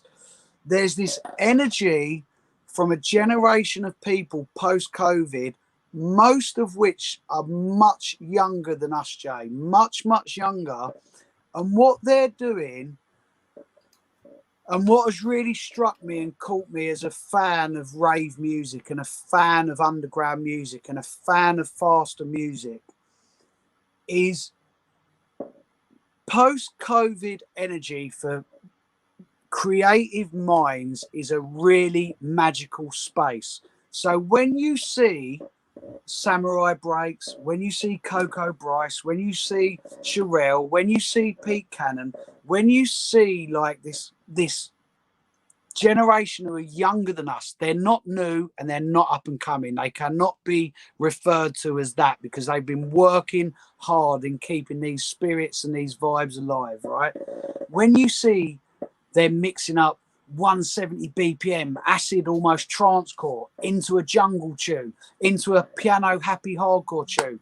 When you see them discover a record from like 1995 and put it in with a brand new record from 2022, their creativity levels and their passion and their love for rave music and taking it into a post-COVID world where fucking right there should be no barriers with music. And what an amazing time to be a younger person or a younger DJ discovering the vibes and the spirits that we all lived through when we were their age and piecing it together even different to how we pieced it together then. It's really exciting to me, Jay, and it's like, first and foremost, as a fan of this music, second, as someone who's older, and this music, from being kicked out of school at 14 to this day that I talk to you, I've never done anything but this. I've never had a job. I've gone from one big deal with a ministry to fucking losing all my money at another point, to another big deal, to being in legal cases and losing money all again. And I've been through so much, and I'm still here, still not having to get a proper job. And I think from my side, mine and your sides, our peers' side of our age, we have a duty. And if we've got that passion and that love, and if we're confident in who we are, and if we know like what this music really means to us, and we feel it in here, it's our job as older people who have been around and have a different audience and a different older market and have the nostalgia and have the history. I want to share that with these people who are taking our hand of our music and dragging it into the future and going, look at the way we're presenting this. And for me, they inspire me far more than I could ever inspire them, because when I look at a Coco Bryce video and see him in Holland or Canada, and he's playing like a hard trance record at 160 or 165, then he's putting in a jungle record, mate.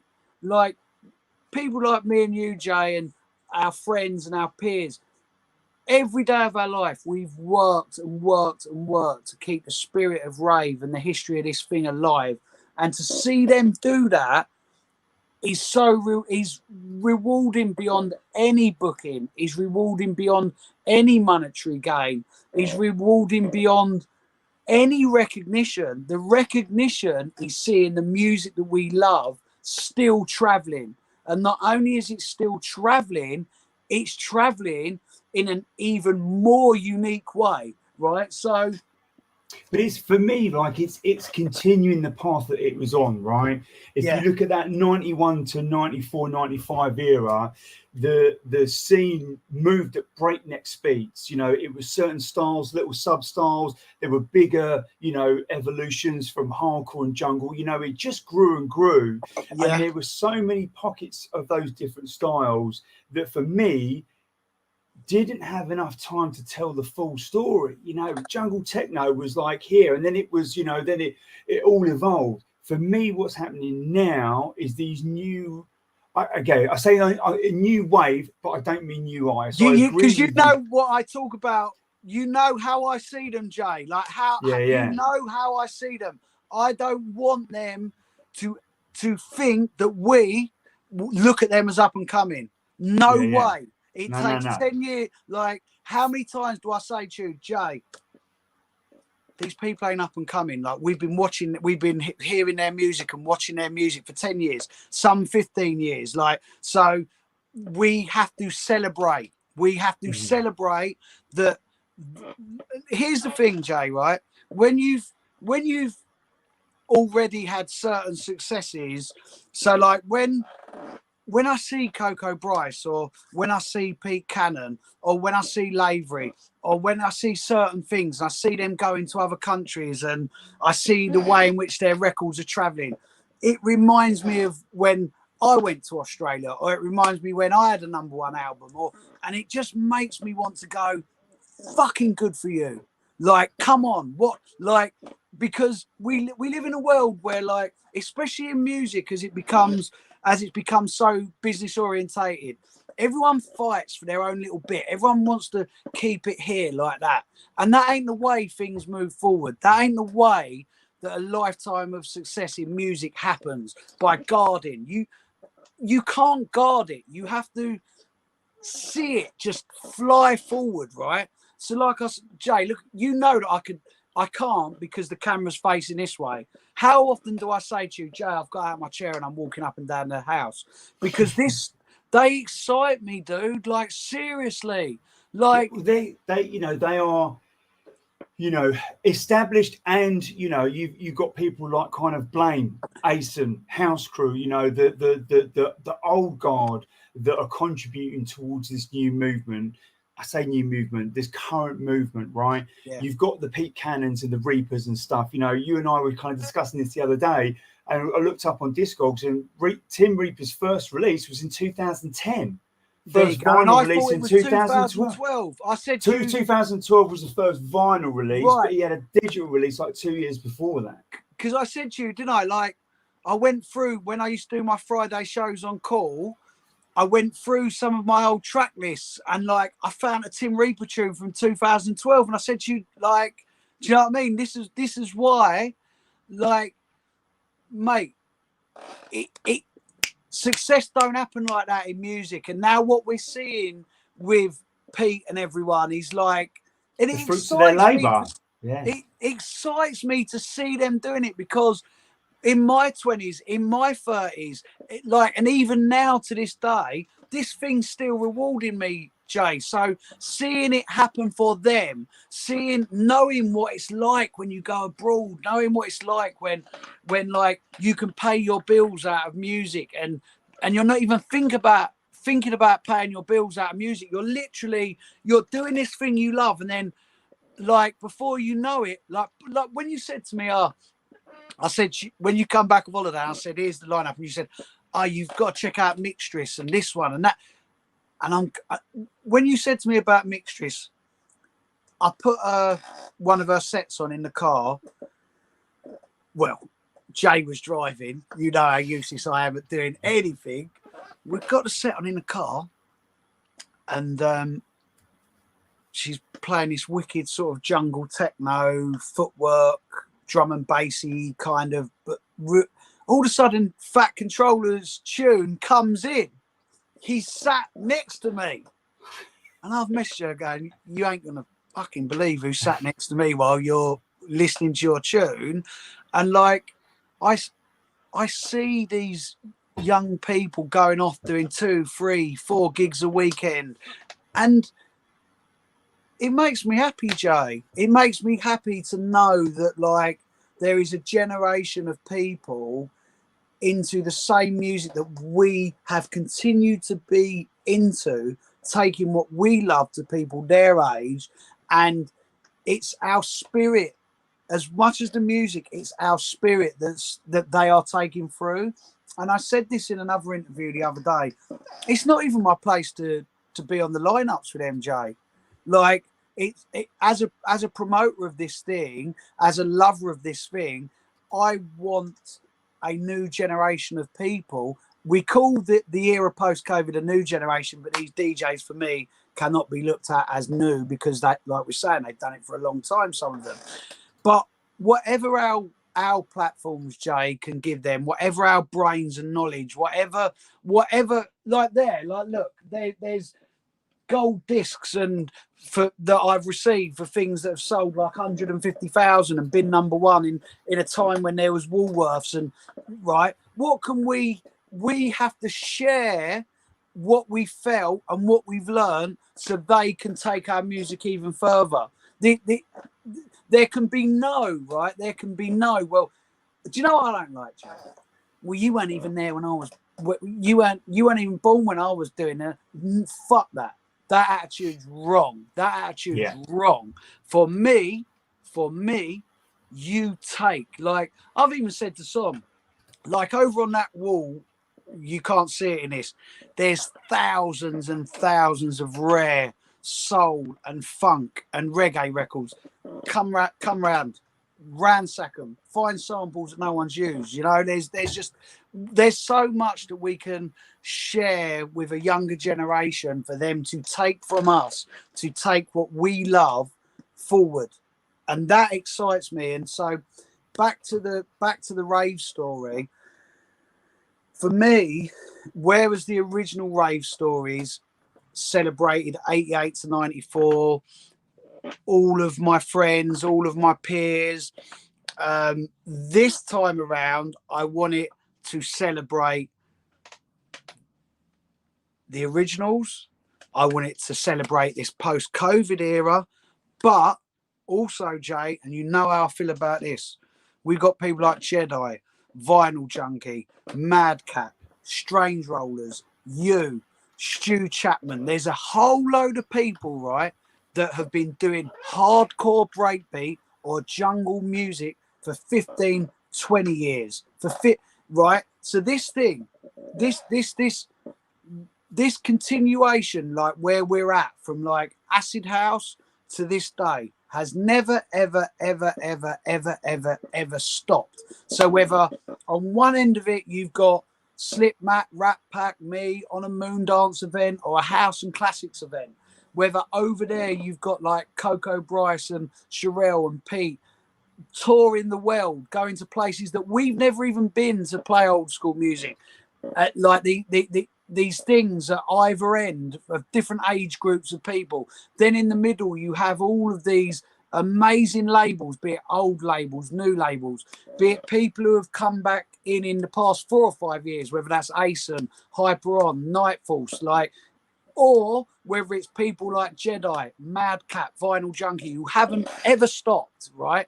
You have all of this amazing, amazing, rich heritage piled on top of each other that has continued going and going and going and going and going. Every part of it is as important as the next part. So Rat Pack are as important as Coco Bryce. Coco Bryce is as important as Nightfalls. Nightfalls is as important as Lavery. Lavery is as important as you. Jedi is as important as LSD. And you, all of this stuff, and all of these people get us to this point where on Saturday afternoon, I'm playing at Moondance and the tent is so packed that people can't get into the tent. All of this is when Pete Cannon and Singularity have got an event with Mixtress and them all playing on a Thursday night in Brixton, and it's rammed out. Completely different crowds, but all based on an old school ethos and an old school vibe. And that's exciting to me, Jay, as a fan of the music. Yeah. I think you nailed it on the head with the name of it. You know, it's Rave Story, celebrating rave culture, past, present, and future. You know, Yeah. It's all, no matter where you sit in the timeline, it's all about the same energy, the same buzz, about the same ethos moving forward.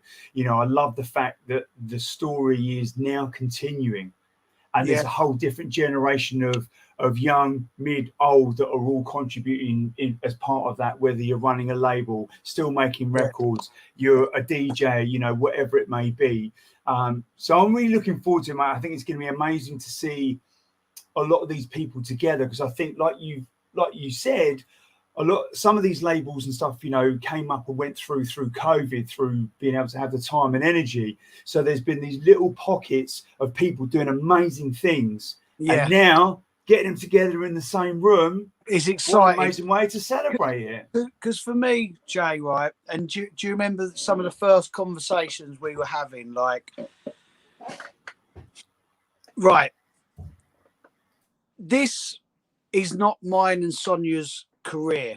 This is our way of life, right? So releasing records, putting on raves, releasing books, going out DJing. I can't call this my job, Jay. It's an insult to call it my job. It's an insult to people who work hard, right? This is a way of life for me. So when I get up in the morning, I do music. When I go down the gym, it's music. When I go to bed at night, I have to think about waking up in the morning and doing music.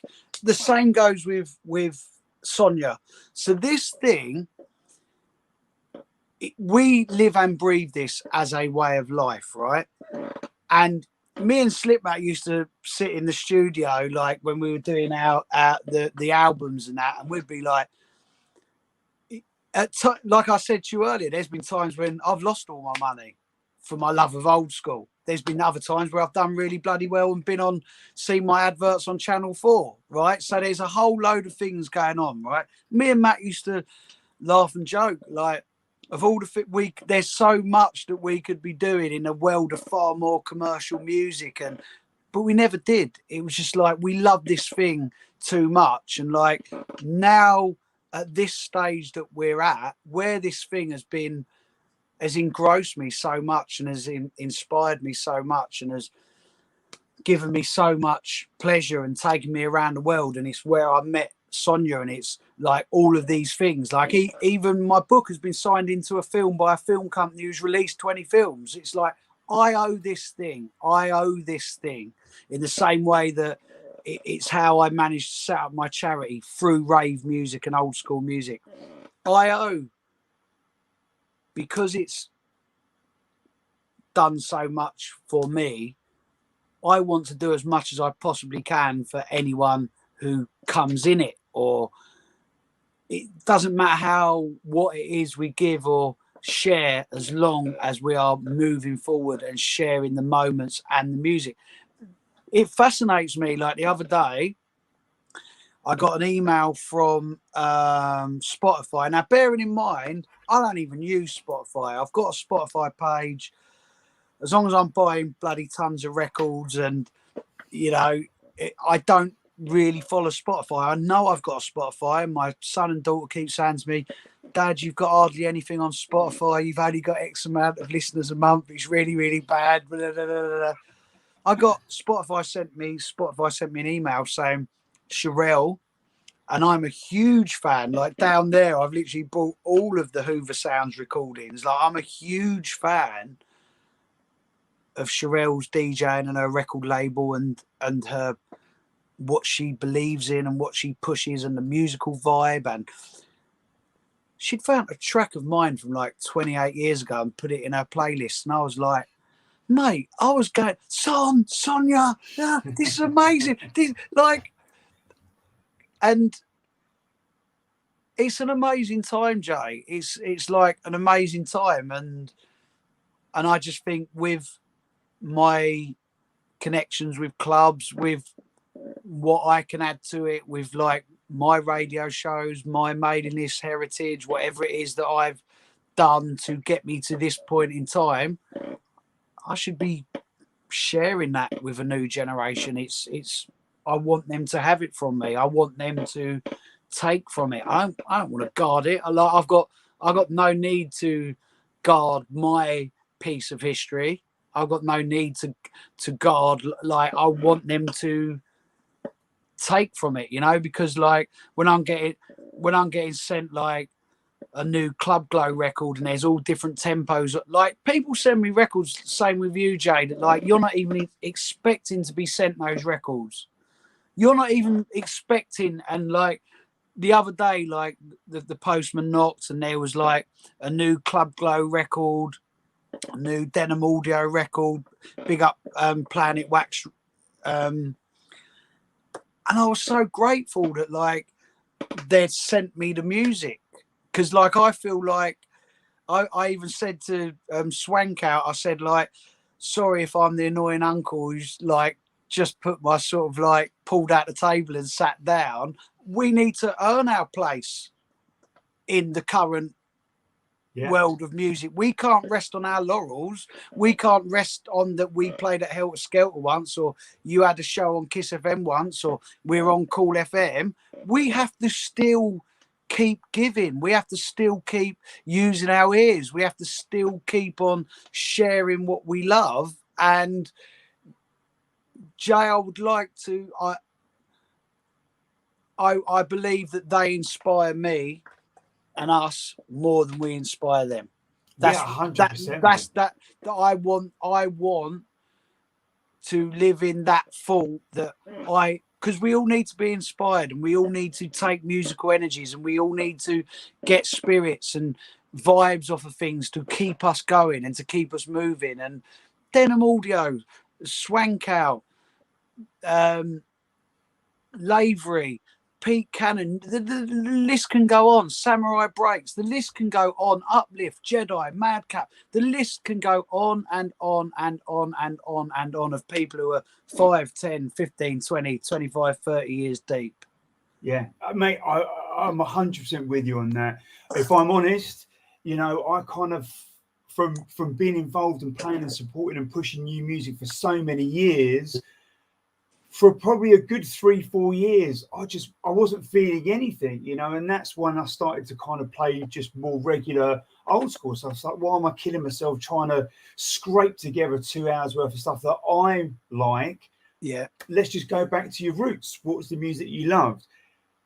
And it was a good 3-4 years that I was quite happy with that. I kind of kept my ear in and listened to a few bits, but it was only when I started digging a bit deeper, and it was probably sort of Pete Cannon around 2017, 18, where I was like, what the fuck is this? This is amazing. Like he's managed to capture that 90s energy and vibe, but he's made it sound like he's done it today. Yeah. And once I dug into it, and that was it, then just discovering, you know, people like, you know, Parallax Recordings making an amazing sort of 93, you know, jungle techno, bit hardcore. It might be a bit of jungle, bit of everything kind of in there, you know, Overshadow as well. Time Recordings, good to go. I mean, you know, I could talk for ages trying to take the label. And I heard this stuff and I was like, I'm actually getting goosebumps. I feel excited about music. That was probably sort of 4-ish or so years ago. And I love that. And like you, mate, you know, I see the show as just a platform. Like I've worked hard to get a platform of people. Great.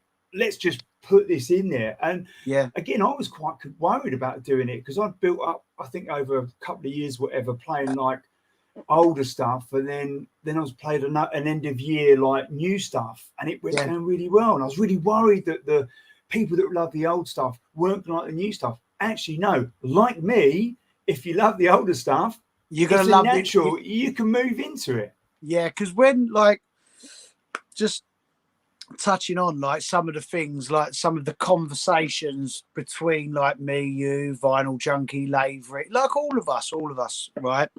So for me, like something that's and again it goes back to the fact that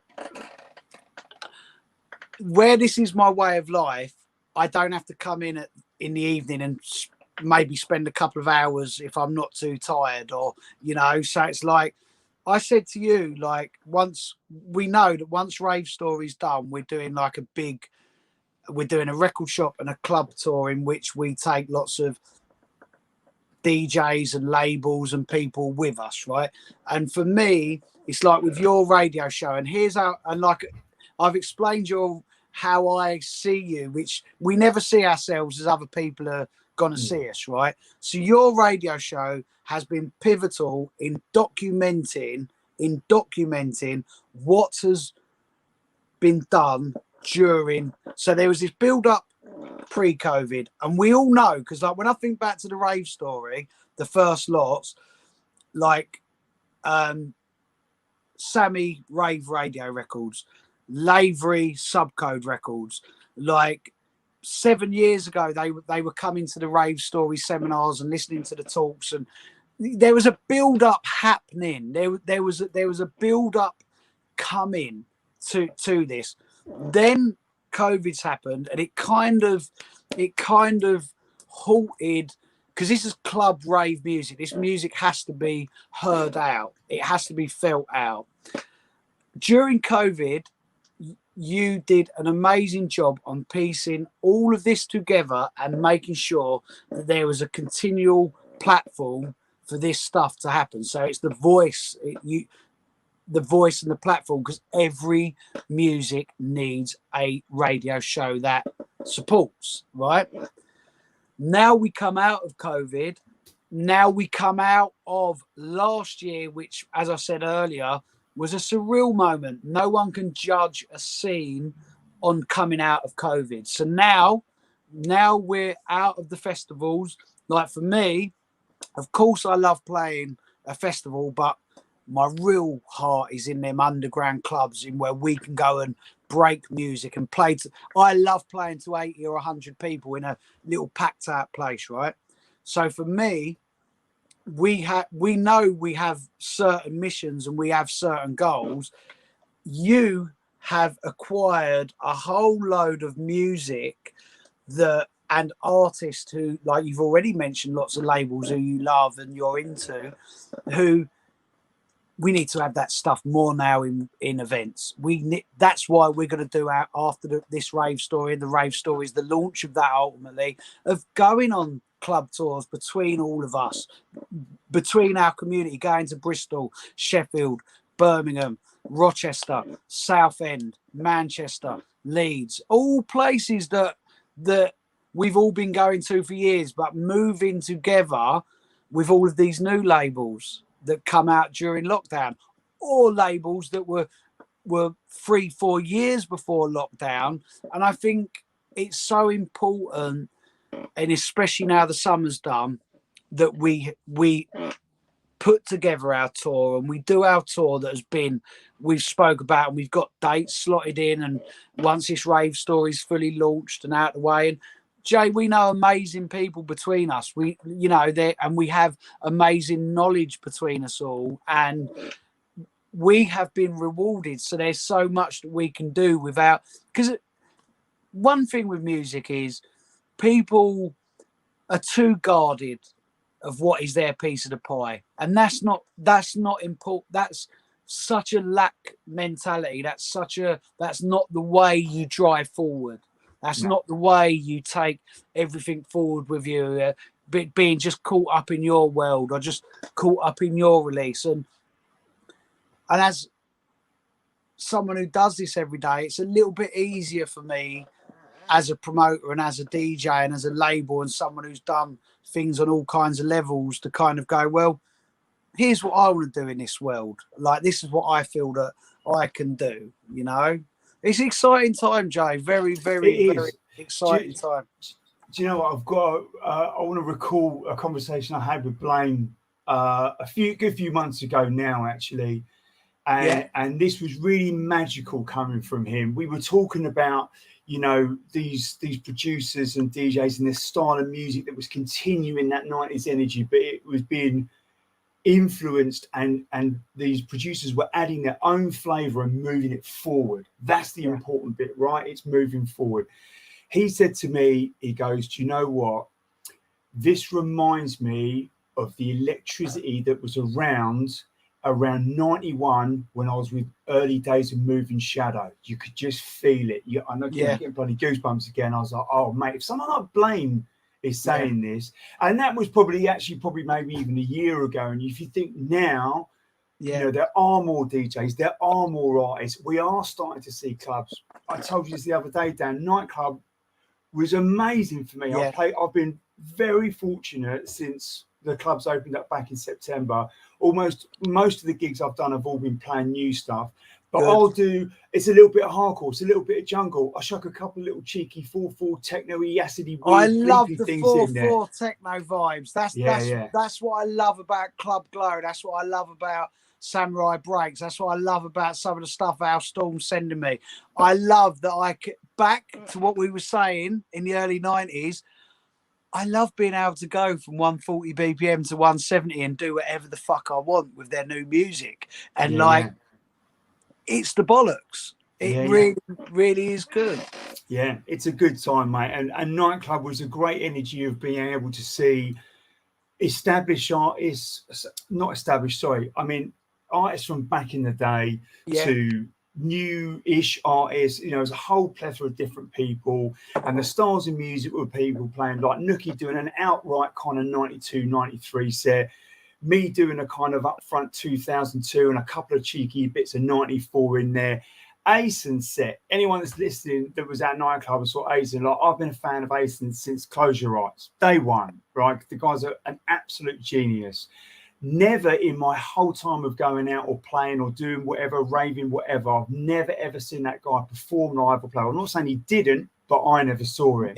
Yeah. Mate, I literally shit kittens when he played his set. It just tore the place a new one. He played old stuff, he played new stuff, he played cheeky edits and stuff. And afterwards, there was me, Pete Cannon, Floyd, and a few others that were up on stage, and we're all dancing, we're waving foam fingers, running around, taking videos. I was having the time of my life up there. Yeah. And I can't even remember the last time I went out where I DJ'd and raved and had the best night. You felt 18 again, didn't you? I did. I mean, I kind of feel 18 all the time. So maybe I felt 17. But I said to him afterwards, mate, like, you literally blew my mind. When you played Trip to the Moon Part 3, I think a little bit of P came out. Like, it was unreal. Yeah. He said to me, I was a bit worried. He said, I turned over and I saw you and Pete laughing. I said, we were laughing because we felt like kids again. Like, we were just having so much fun. It was just, it was epic. That's the thing that I think's happening at the moment. Sorry to cut you there. No, go on. And it goes back to that word spirit. Like, when you... Like, there's been a few things that, like, Samurai Breaks and Coco Bryce have made, and it's made me go back to eras and points in time that maybe I'd forgotten about or hadn't shown interest in from points in time, and they've made me go back and listen to things differently, in the same way that some of Sherelle's playlists and seeing has made me go back and listen to things differently. Like, because, and it goes back to that thing that when you've done something for a long time, there's certain things that that are second nature to you.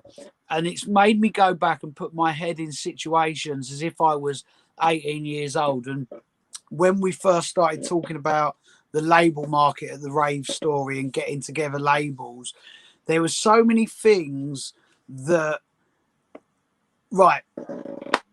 So people have given me and you records and music forever, Jay.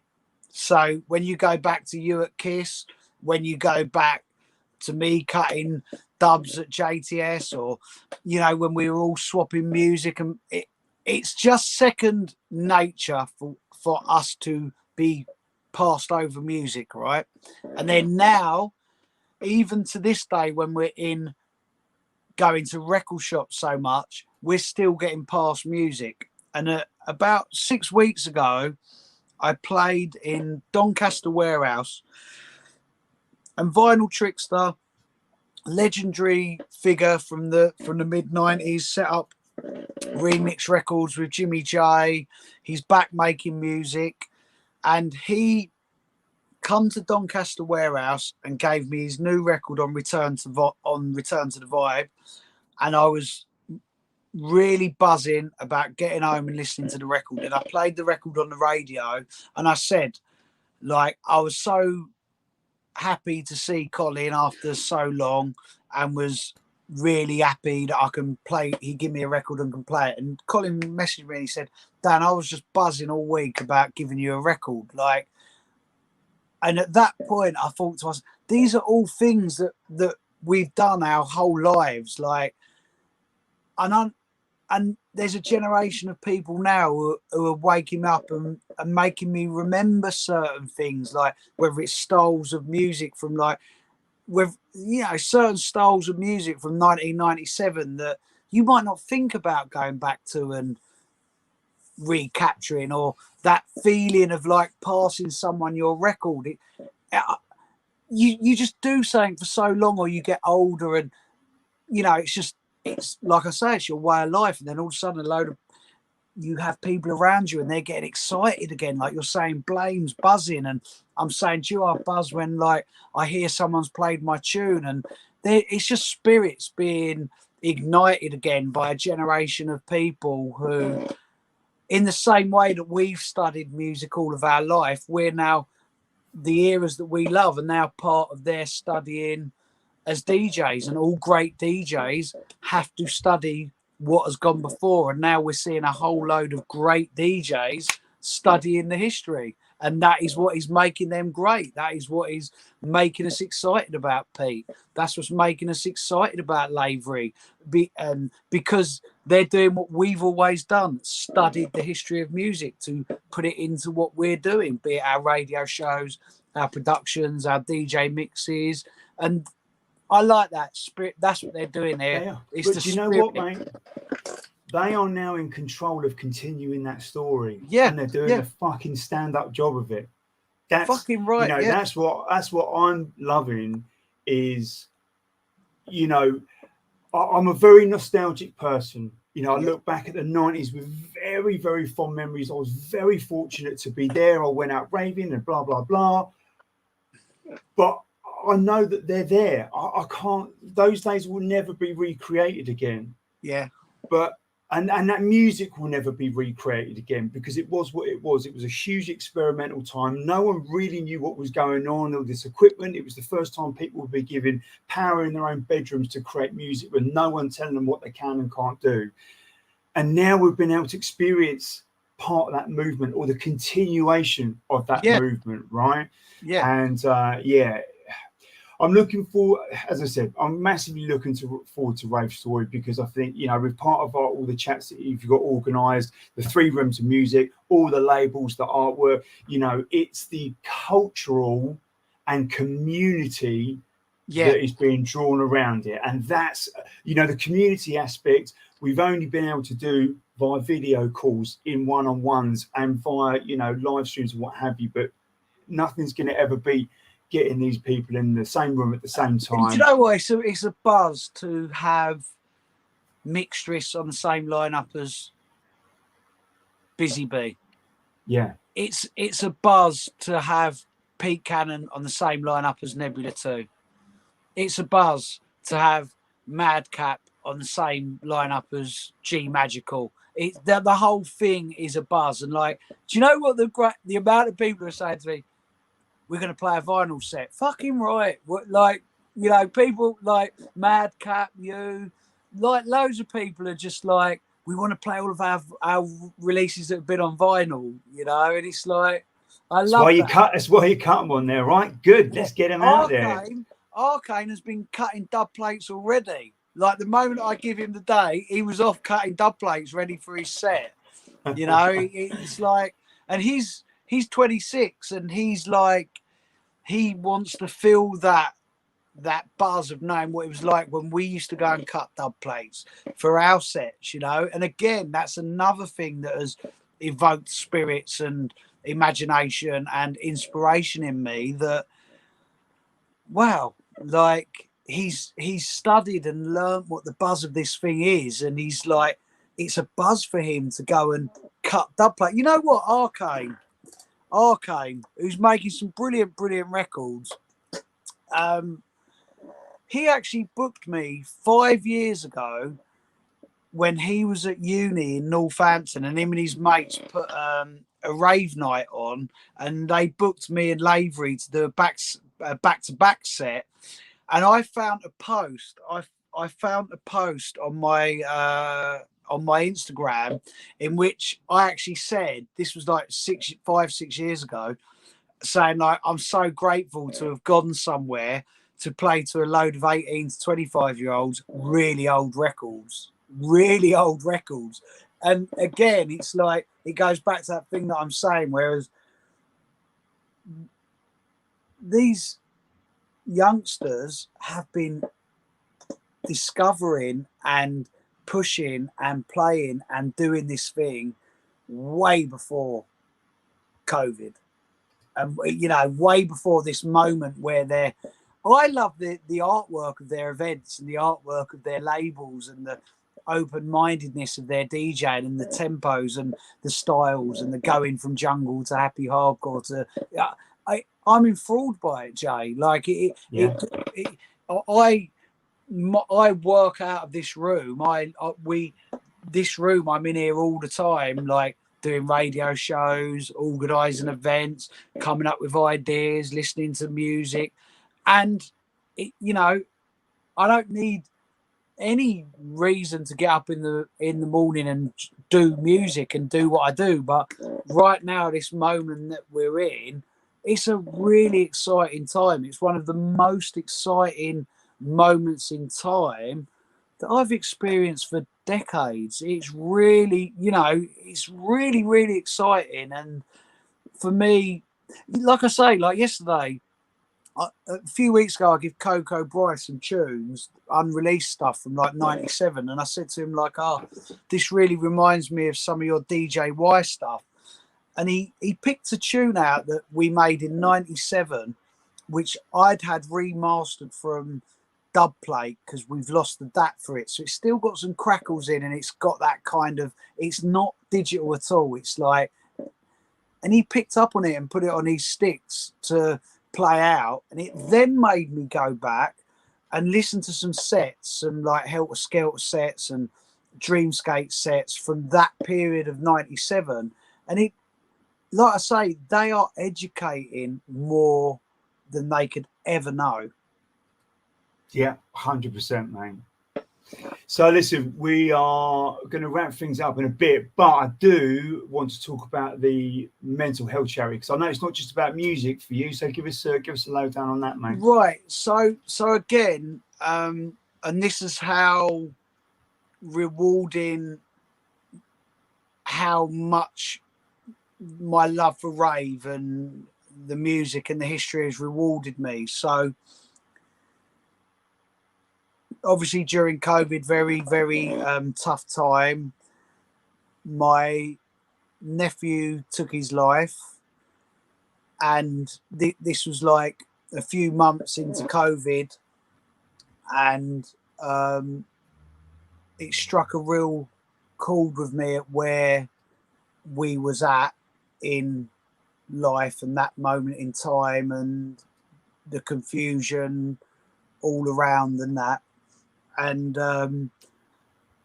I started putting out that I wanted to do something for mental health, and I want, you know, like, I have this platform. Who would like to join me? Who would like to? What can we do? Like how can our old school rave community? What can we do? And we managed to get together an amazing team of people, from mental health professionals, nurses, people who just like showed the same interest as I did in not knowing much, but knowing that they wanted to do something somehow. So, and how we threw ourselves right in at the deep end as a team of people who had never met. Like in you know, it's like at first when we set up the team, it was say 60 or 70 people.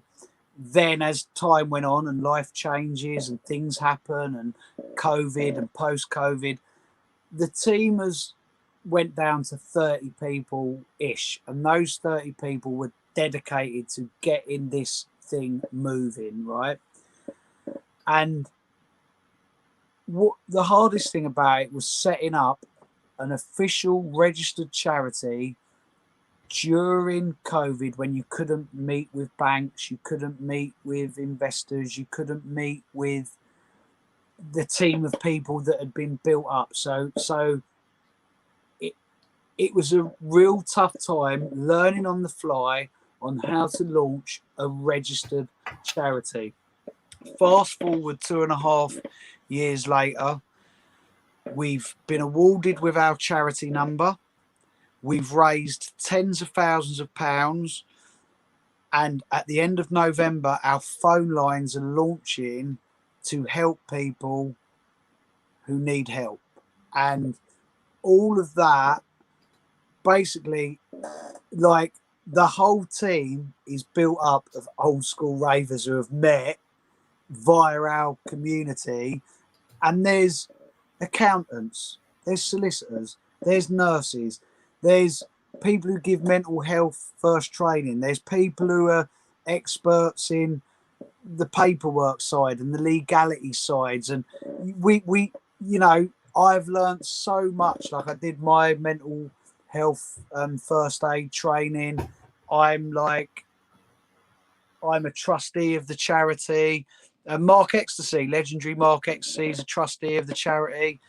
Yeah, we've learned so much, and we are so close to launching those phone lines. And for me, it was like, and again, it goes back to, and although it's a completely different situation to wanting to help this generation of artists use our platforms, during COVID, I could not moan about life. I could not moan about not being out DJing. I could not, because the whole world was locked down. The whole world was going through something, and all of us were losing people, especially as we're getting older. Like, I said a few times, I was thinking down the gym earlier,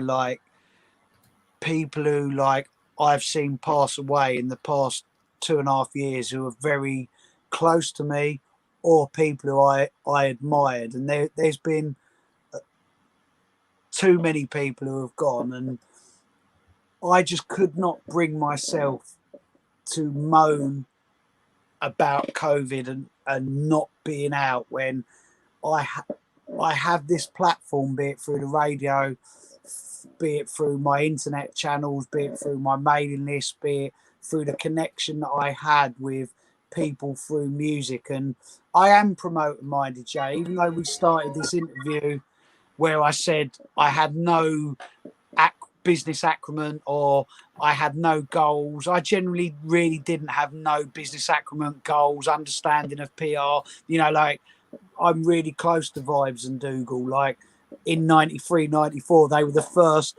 people I see with lovely hair, nice cars, business cards done out nicely, and they understand, you know, they're very, very close friends of mine, and they were some of the first people who I see with a business acumen for their careers and DJ, and that was never for me. But I find myself now where I'm at, and I've learned so much on the fly, be it through promoting, book publishing, film deals, DJing forever, all of the things that I'm doing, and I felt I wanted, I owed that to my nephew, and I owed that to people who had supported us for, you know, pre-COVID. Some of us are in such a privileged position that music paid us to go in somewhere, get paid to DJ. People say that they loved our sets. Those people go back to work during the week, wait for us the next weekend while we're in the studio making more beats or promoting it. And when my nephew took his life, and then when, like, you're seeing all the turmoil in the world, I just thought, I want to do something within our community. I want to do something within, because I could, because I have a platform. And it's amazing when you cast a net out, Jay, and life's all about like finding like-minded people. So me and you as music lovers are finding like-minded music lovers, young and old, who, and we're all on the same, without even talking to Blame, all three of us are on the same wavelength as Blame. Without the three of us all talking to Lavery or Coco Bryce in one conversation, we're all on the same wavelength. So when I put the charity out, it brought a whole community of people on the same wavelength who had been connected for, like, there's junglist ravers, happy hardcore ravers, art house ravers, people who are professionals in mental health, and we all used our love for music to connect with each other and set up this official registered mental health charity that has the team waiting to answer the phone line. Literally, we're a month away from that launch of saying we're going to do it. And like, even though I'm the founder of it, I have two roles within the charity. So I'm the founder of the charity, which means I'm on the board of trustees. But my other position within it is fundraiser. Like, I'm like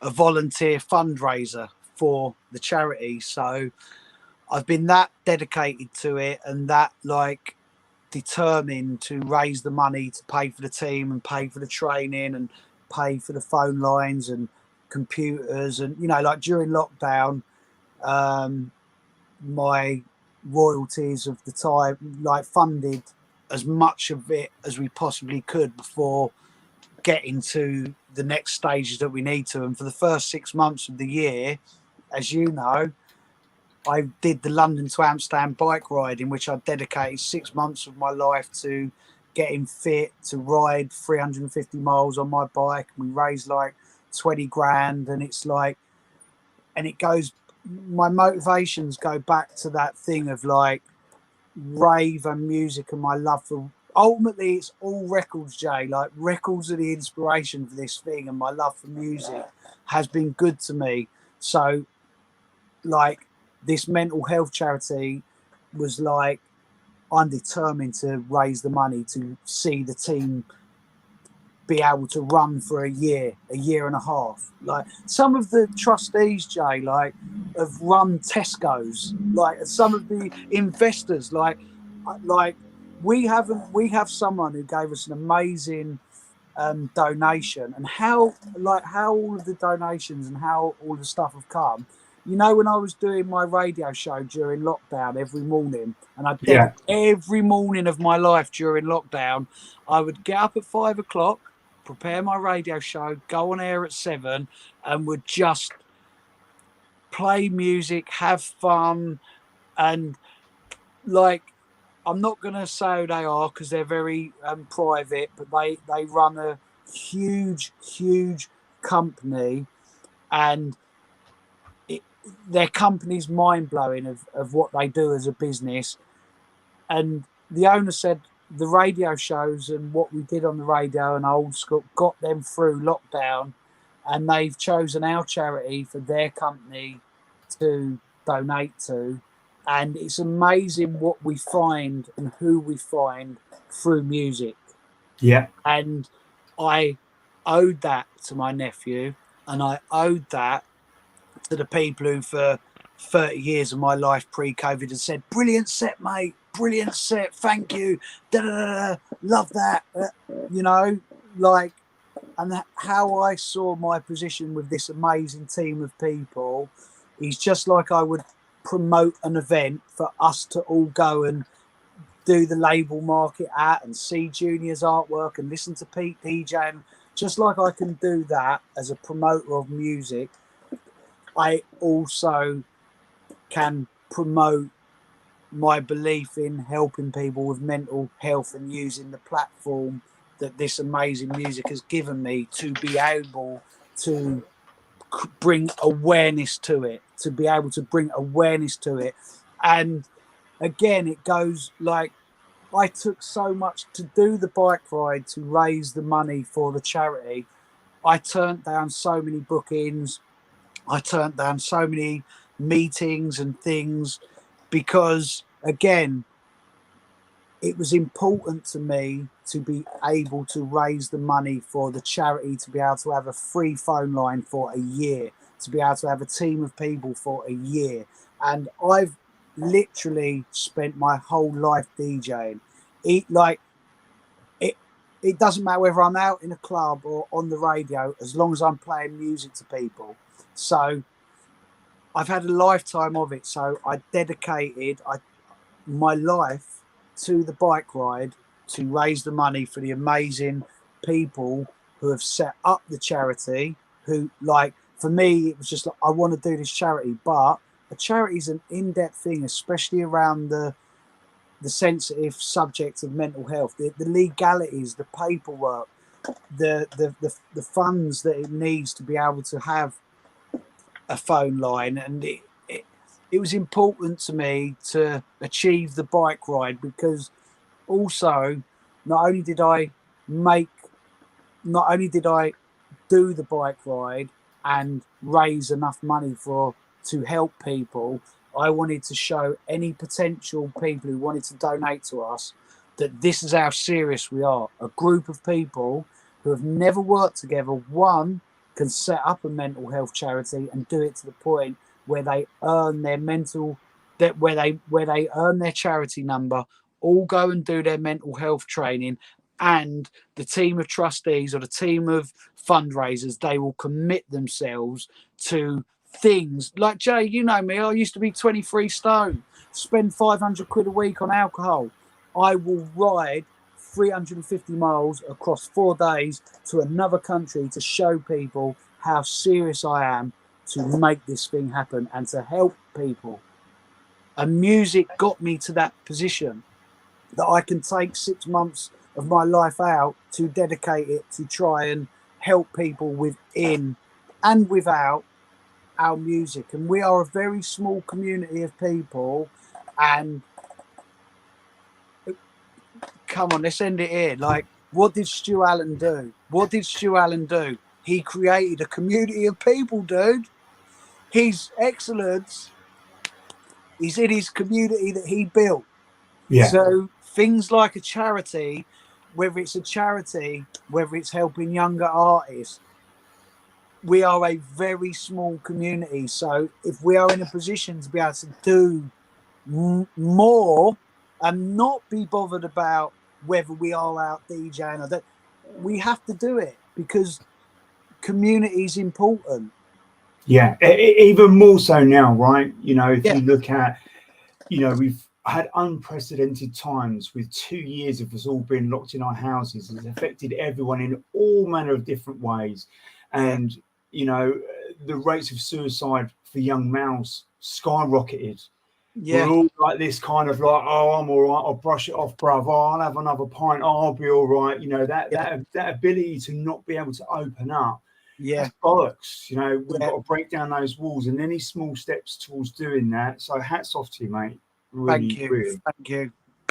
Yeah, I think that's an amazing thing that we need, and to be able to, use that position, you've got to create amazing musical experiences for people, and potentially life-changing conversations on the phone for nothing to help them out. Exactly, and it's kind of like I say, it's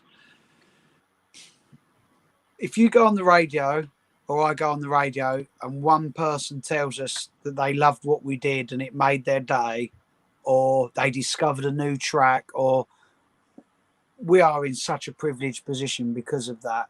And Mate, I don't believe that it's an insult if we are in that position where someone hears our art or hears our creativity and we moan and we put back negativity when we do something we love and people respond to what we love. And I think that is an amazing trade-off. That is like the ultimate trade-off. Me and you do something we love and people love it back. Some people don't and they don't listen. But those people who are in tune to what our passions are, that makes us privileged people. We do something that we love. We do something that we love. And we get love back for it. And mate, I'll be honest with you. I was very fortunate to have, a number of people message me throughout lockdown and saying, listen, being able to tune into this every week has really helped my sanity. I've got something to look forward to. You've really helped me. Yeah. But I'll be totally honest, mate. The community that listens to the radio fucking saved me. If I didn't have the radio, I would have gone fucking mad. Yeah. To have that, it's a two-way thing. People listening to it, and just one little message that's enough for me to go, well, that last 6 months, even if only one person said it at the end of the year, I've been like, right, that 12 months was, not that it was hard work in any shape or form, I'm not saying that, but I'm saying just validates it, right? It's helped me. I love the fact that I've in some way given, something great for you to look forward to, because guess what? I look forward to you listening, mate, and us all engaging and having a bit of a giggle. Yeah, I love doing my show during lockdown. I loved having fun with people. I love sharing so much music. So whether it was a really rare jazz funk record from over there, or whether it was like an exclusive that Sammy Rave Radio Records sent me, it was a really, really fun time for me as a broadcaster, because doing radio is so different to playing live. And it kind of it really and I mean, there was one point during the radio where the gym would open at 5. I'd get to the gym bang on 5, do my workout, shower at the gym, get ready, and even though it's lockdown and we're on the radio and no one can see us, I'd have a nice shave and I'd have a nice shirt on and I'd come home and do the radio. And do you know what I mean? It was like it was I couldn't, although we wasn't out live during lockdown, obviously for me, breaking that we kind of broke that mold with doing Unity, but I was no way going to accept that was it. Music's done. For me, it was like, no. As long as there's 15, 20,000 records around me, as long as people are sending me music, as long as I've got the internet to be able to broadcast, we ain't done. Music's never done. The sharing of our passion for records and vibes is never done. We're never, ever done. No one's stopping the music. And that, I used to I'm like, I'll ring you at 6 o'clock. Why aren't you fucking up to talk to me? I'll leave me alone, mate. No, we got things to do. The whole world's like that. Right, mate, it has been an absolute honour and a pleasure to dig into, just a small part of your story and talk about, what's going on then, what's going on now. I'll say it again, if you haven't read Love Generation autobiography, of Billy Bunter. You have got to read it. It's an amazing, hilarious, sad, funny, entertaining read, and well worth it to dig a little bit deeper.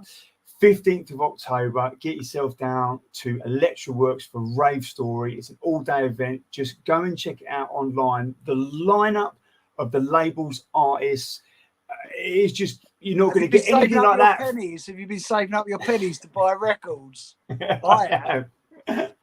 Tickets, musicmondays.co.uk. Also, you can get tickets from Resident Advisor and Skiddle. The book is on musicmondays.co.uk. And sorry, Jay, like, I don't even talk about this. The book has been signed into a film.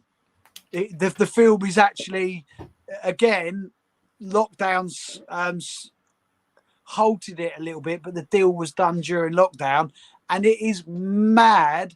My friends and my family sitting down with writers who have written 15 films, and the writers are saying to, like, my best mates and my brother and my dad and people, your character's going to do this, and can you remember that? And they'll phone up and go, can you remember what car your dad would drive when you'd go around robbing phone boxes? What gun did your dad have in his pocket when he stopped the mugging?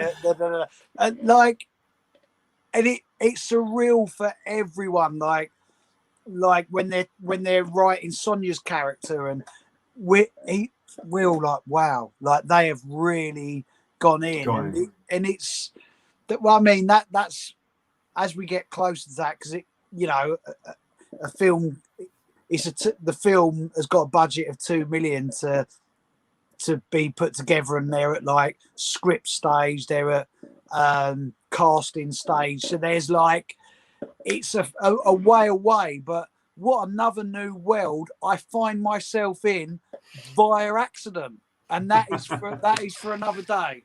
It is, mate. The film is for another day. I look forward to what my cameo role is going to be in there. I could be the barrel boy at the greengrocers. I've got about 6 years experience. You're way too slick for that. You weren't a barrel boy. Oh, 6 years. 6 years I worked in a greengrocers after school. Preston Road in Wembley. Then in New Zealand, while I was in New Zealand for a year, I worked in a greengrocer there. Came back and did another 2 years. You know, Jay Cunning never puts an air out of place, and he always looks so slick. He was a barrel boy. I can't believe that. Do you know what? In all honesty, it taught me a hugely valuable life lesson about working fucking hard. Come rain or shine, no matter what the weather, you work in 12 hours, you're on your feet, you're carrying sacks of spice, you've got to have a smile on your face to serve people. You had to do everything. That was a good grounding. I did. Actually, I know I always say I never had a proper job, and to be fair, it wasn't a proper job because there was always so much wrongness around my uncle's stalls. But I had about when I got thrown out of school. Sorry, because you got to go, and I've got a meeting in 20 minutes, right? But when I got thrown out of school and I had the record shop job on a Saturday, I did spend a little bit of time on the markets with my uncles, right? Because my mum was like, he's got to get out of the house, bloody records, and he's up to no good. So the idea was to send me to the stall with my uncles to straighten me out, but they only made me worse because the you know what it's like around a market stall, a world of wonderful and beautiful wrongness. And I often say they were amazing times around the market stalls. Amazing, the greatest life lessons you could have. Yeah, I mean, you couldn't not be defending for a second. Like, you're working with like 12 other lads. I was generally the younger one from starting, so you had to be like. That's why you like. That's why you like my Mickey taking, because it's got that air of like. Yeah, that's it, mate. It was a constant barrage of ripping into people for like however many hours a day. Amazing, right? Sharp plane. But we have been on it for 2 hours and 40 minutes. Yeah, we've done all right, mate. Longest one ever, yeah. You're joking. Yeah, and we've still probably scratched the surface for There's a lot so of it. much. Listen, like, we're going to end it with the Sozonator, right? This is how much we love old school music and why we've never ever stopped. And this shows mine and hers determination on why we keep releasing books and releasing records, and our love and passion goes so deep for this that even at our raves in the heart of Brixton, she's been held up at gunpoint to take over our rave, and we still come back a month later and put our rave back on in the same place for the love. And that was like, how long ago was that, son? 22 years ago? 22 years ago. We never ever give up, Jay. We never ever give up on these vibes and these musics, because it's in us. Like I say, it's our passion and way of life. Anyone else in the heart of Brixton, at Brixton Mass, with a rave with 1,500 people in it, and they're trying to take your take-ins on the door, most people would be wise enough to go, nah, sod this, we'll go and get proper jobs. Not me and the Saucinator. We'll be back for more. You can't have our cash flow, but here's a whistle and a horn. Off you go. Well, come on, everyone knows promoters don't make any money, so what the fuck are they trying to hold us up for? You know, what do you want? Like, so yeah, we love this thing, Jay. We like me and Sonia collectively love this thing. Yeah, for sure, mate. And I'm sure there'll be many more years, mate. So, mate, thank you again for all your time, mate. I really appreciate it. Say hello to Sonia for love us, you, mate. Jay. And I'm and sure your I'll hair speak to you didn't tomorrow. go out. Go on, one more. And on that note, you sexy bugger. See you later, old barra boy.